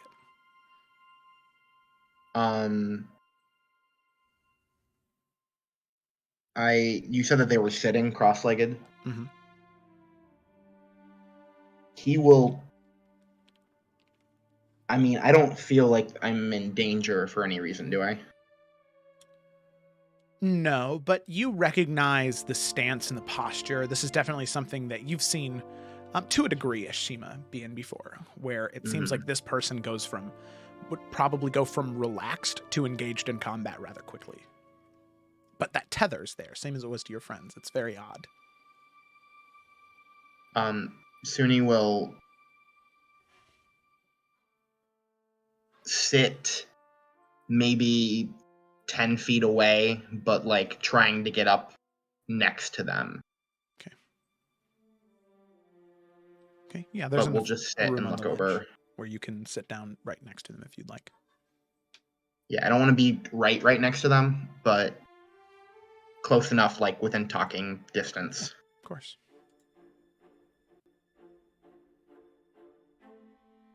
And he will wait for this foreign dragonborn to begin. Suni, are you nervous right now? Very. Your heart is racing. I can feel it. Yours isn't. I don't know. You tell me. It's not. She kind of turns her head and looks at you. These two, like, glowing, like, moonlight golden eyes.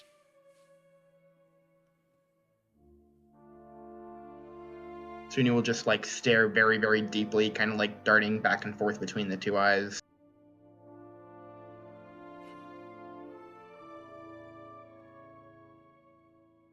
Do you remember me?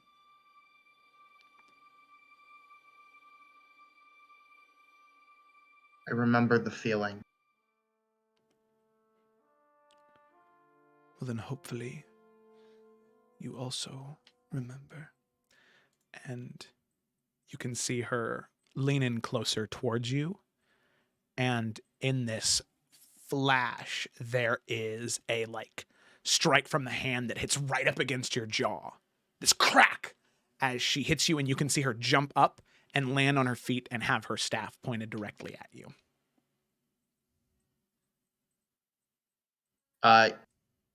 He will take it like a champ and then slowly stand up and take a defensive stance.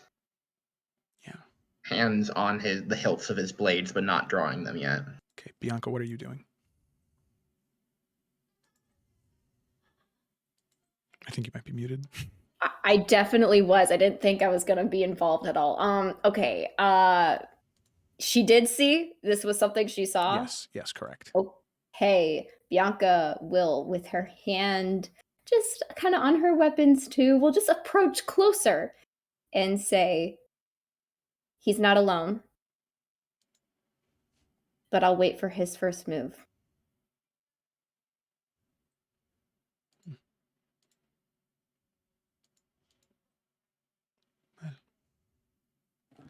She looks to you, Suni. Let's dance, shall we? It'd be my honor. And you can see her kind of lower her staff towards the ground and goes for you to make the first move.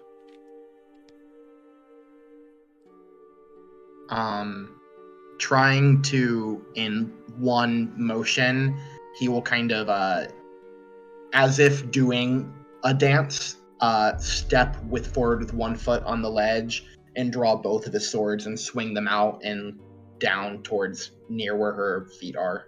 Okay. With that, as a reaction, just like a dance, you can see her sort of hop back and fling the staff up over her shoulder. Still in a very defensive position.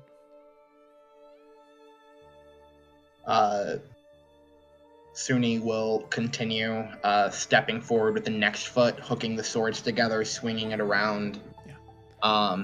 And then up with his right in like kind of a diagonal across. Yeah. And you can see this dragonborn woman, you can see her match and match and match and match. As almost in this like complicated waltz or tango, the two of you just swinging back and forth, the clash of steel on steel.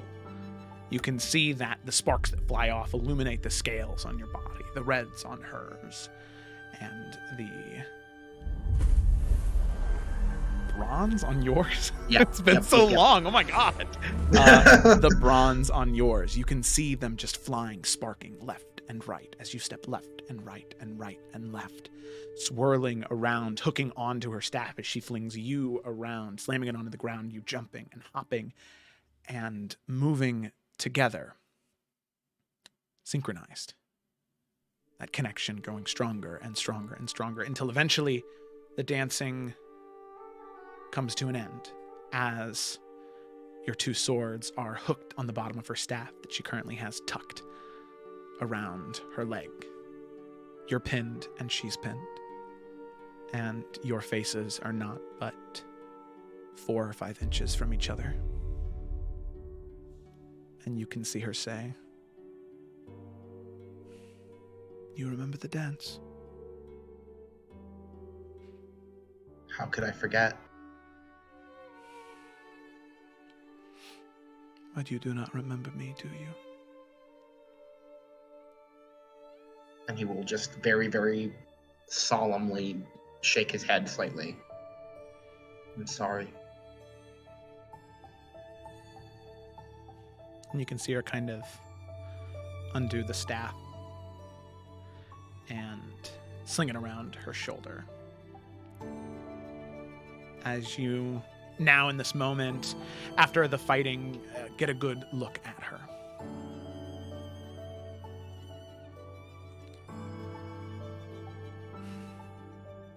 You can see her kind of, the two of you now circle each other as she is now facing towards Bianca with your back towards Bianca and her back towards where she was originally on that ledge, the two of you standing maybe, just several inches apart.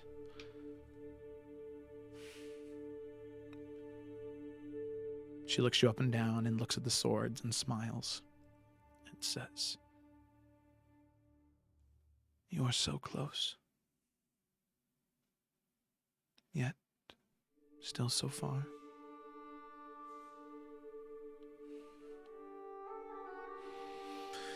You can see her breathe in and out. And she looks at you. And this connection. And the ring on your finger wasn't doing anything before. It was just beating as it always has. But in this moment, you can feel it elevate. Faster and faster and faster.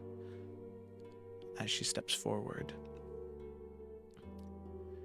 And you can see her eyes just begin to close and lean towards you, Suni.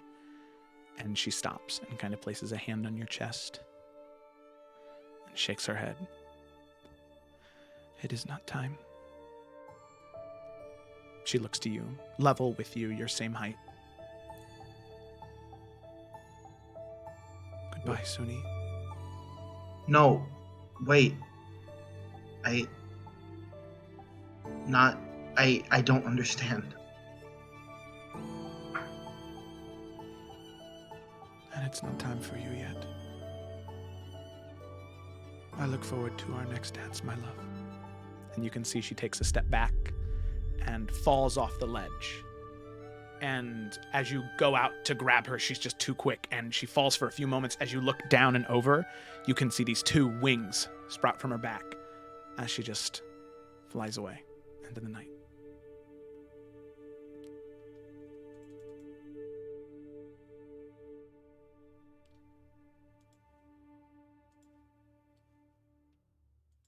Suni will just kind of fall on his ass a little, very stunned, and just watching her fly away. Mm-hmm.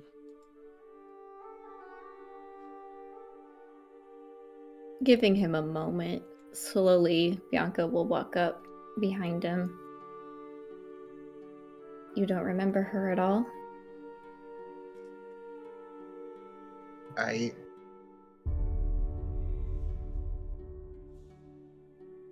I don't remember her, but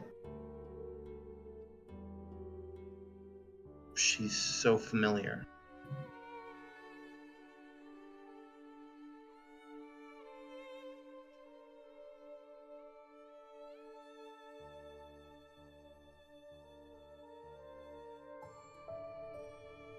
I don't even know her name.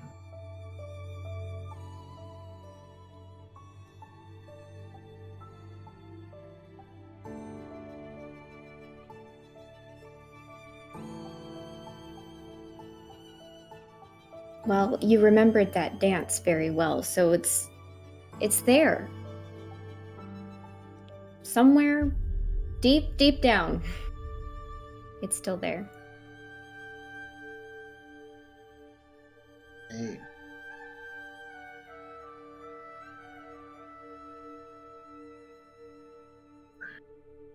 don't know what to say.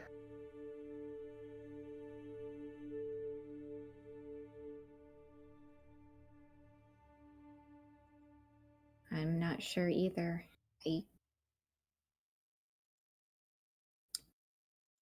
I'm not familiar with amnesia and how to remedy that, and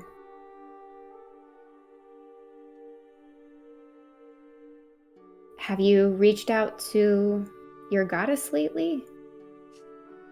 Does she know any more about you and your past? To be honest, I don't know how. I mean, here and there I can feel the presence, but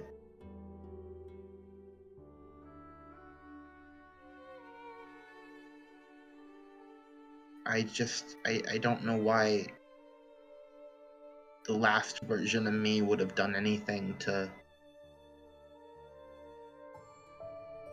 run away from that. Bianca will sit down next to him. Me either. But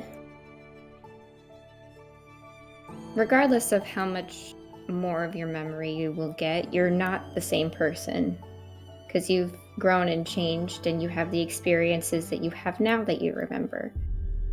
So whatever that past you did, it doesn't really define you anymore, okay? First up, we'll just put that there. Just in case it's not good.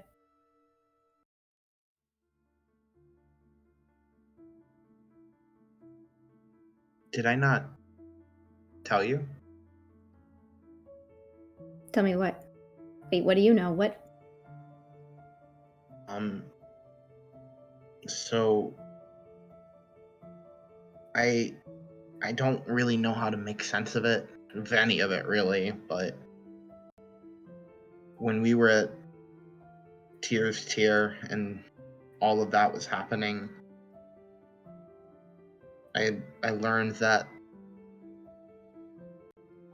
the last version of me did some terrible, terrible things trying to escape from the bonds that he had. And he tried to get me to do the same.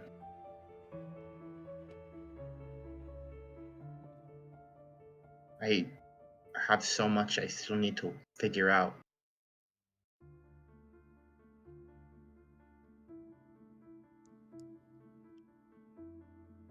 Yeah, that's... I've never felt anything like that before.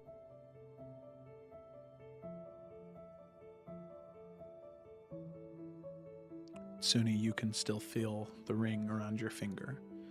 It's heart racing. He will press it into where his heart is.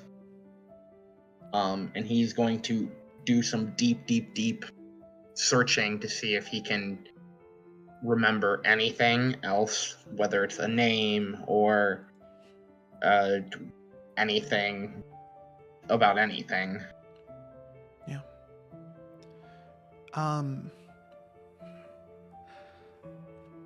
Make a religion check.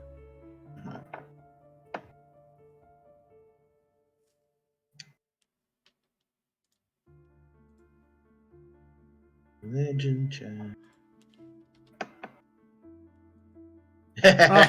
Oh no! Yeah, you have your Christmas inspiration if you want to use it. Use it! Okay, I'll use it. Yes. I hope it's another natural one, kind of. No, I hope it's not. Okay, I that's. hope it's not. Okay, give me 1 second here.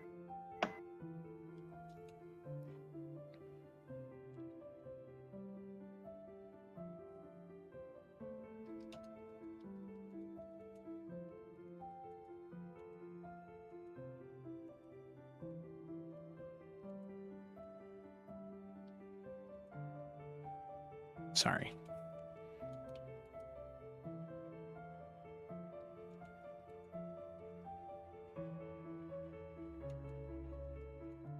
Okay.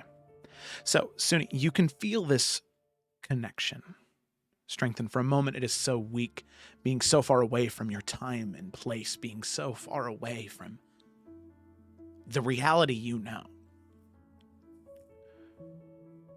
being so far away from nature. You can feel these small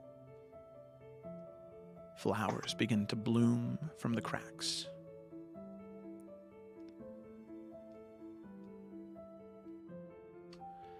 And you can feel this mother's embrace comfort you as there is this whisper in the air of Elowin speaking to you. Felicity, check your messages. Her name is Sultana. She is yours and you are hers. In this life, in life's previous, and in the next. The flowers slowly close and retract back into the stone.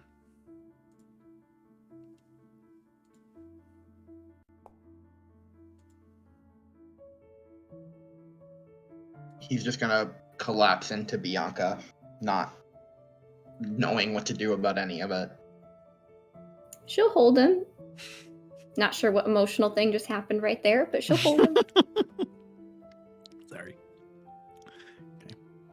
So with that, the two of you sit on top of this temple rooftop, looking out at the night sky. And as you look out, the sun begins to rise over Brahmsgrove, and you swear, Suni, as you look out, this sunrise is especially red and especially beautiful. And that is where we're going to go ahead and end tonight's session. Go. God damn. Ooh. Damn it. Bianca still couldn't get away from the sunrise. It still happened. Desmond's like, oh, it's so pretty. Or Suni's like, oh, I love it. And Bianca's like, huh, that's fucking bright. Turn that shit off. Oh, man. Well, that was fun and unexpected. Yeah. No kidding. A red sun rises. Blood has been spilled. I'm sorry, Joe. I was about to talk. I was like, are you going to say anything else? I was like, Yeah. No. It's okay. That was it. That's why I took that brief pause there, because I was like, gotta type this to Felicity. She's here. I have an Elowin. Oh, but yeah. There we go. See, now I'm crying in the club. Was it Sultana? Was that the name? Sultana, yeah. Soltana? No. Here, let me post it in the chat. I'll post the whole quote. It is like Sultan, but with an A at the end. Sultana. Ah. A dried grape. Really? Sultanas, yeah. Sunni is apparently an offshoot of Islam. Apparently, it's one of many. Yeah, branches. it is. Yeah. Muslims, yeah. Sunni and Shiite. Yep. Nice. Exactly. I thought about pulling a Robert Jordan and naming her that initially, but then I was like, nah. Robert Jordan does that all the time in Wheel of Time. Everything goes back to the Bible. Yeah, I have not read Wheel of Time, but I know there is something named Shaitan. Yeah. Which is Satan. Yeah, exactly. No, it's literally Although Dune actually did it first, but don't tell anyone. Oh shit! Dune invented sand. You know, I think you joke, but let me tell you about what Frank Herbert did in his political career. God damn it! Oh man. Well, there we go. Wonderful, wonderful session. A lot of fun. Yeah, this is why. yeah, Mick gets it. The dark one. Thank you very much. Shaitan. Yeah, love it. God. Anyway, yeah, great session. This is why, Cameron, I wanted you to be here so bad in prom. I'm so sorry. Life is so hectic. No, but yeah. I'm here now. You are here. You are. So anyway, yeah, great session tonight, everybody. Thank you for watching, by the way, if you hung with us until the end. If you're watching this on Twitch, don't forget to follow and, spread the word. We do a lot of D&D on this Twitch channel. We play once on Tuesday, Friday, and Saturday. I got a lot of D&D going on. If you're watching this on YouTube, if you happen to get to the end of this, thank you so much for watching. Don't forget to like, subscribe, and make sure to ring the bell. There's so many people that watch these on YouTube, and I didn't realize that until I looked at the analytics. If you're on Twitch and you're not on YouTube, go ahead and head to our YouTube channel, because there's a lot of good D&D content there. Not just these 3 streams. We also have a 4th campaign that is just entirely VOD. That has me, Ryan, who plays Morrowind here, Kayla, who plays Alec and Nalfian, and Jonathan, who plays Torin in the Explorers of Ephera. Jonathan is the DM, and a couple of fresh new faces to RWA. So if you need more D&D aside from 12 hours a week, you can now get 16 if you're exclusively on an RWA diet. So yeah, thanks for watching. I appreciate you greatly. Just as a heads up, there will be no Explorers of Ephera this Friday, as we kind of run into a little bit of a scheduling conflict, but hopefully that should be the last. I'm gonna knock on wood. It should be the last one of Ephera that we miss for a while. It's just Friday nights are always so hectic for people. So yeah, that is that. So thanks for watching. I know I've said that 3 or 4 times now, but I really do mean it, and we will see you next time. Farewell, everybody.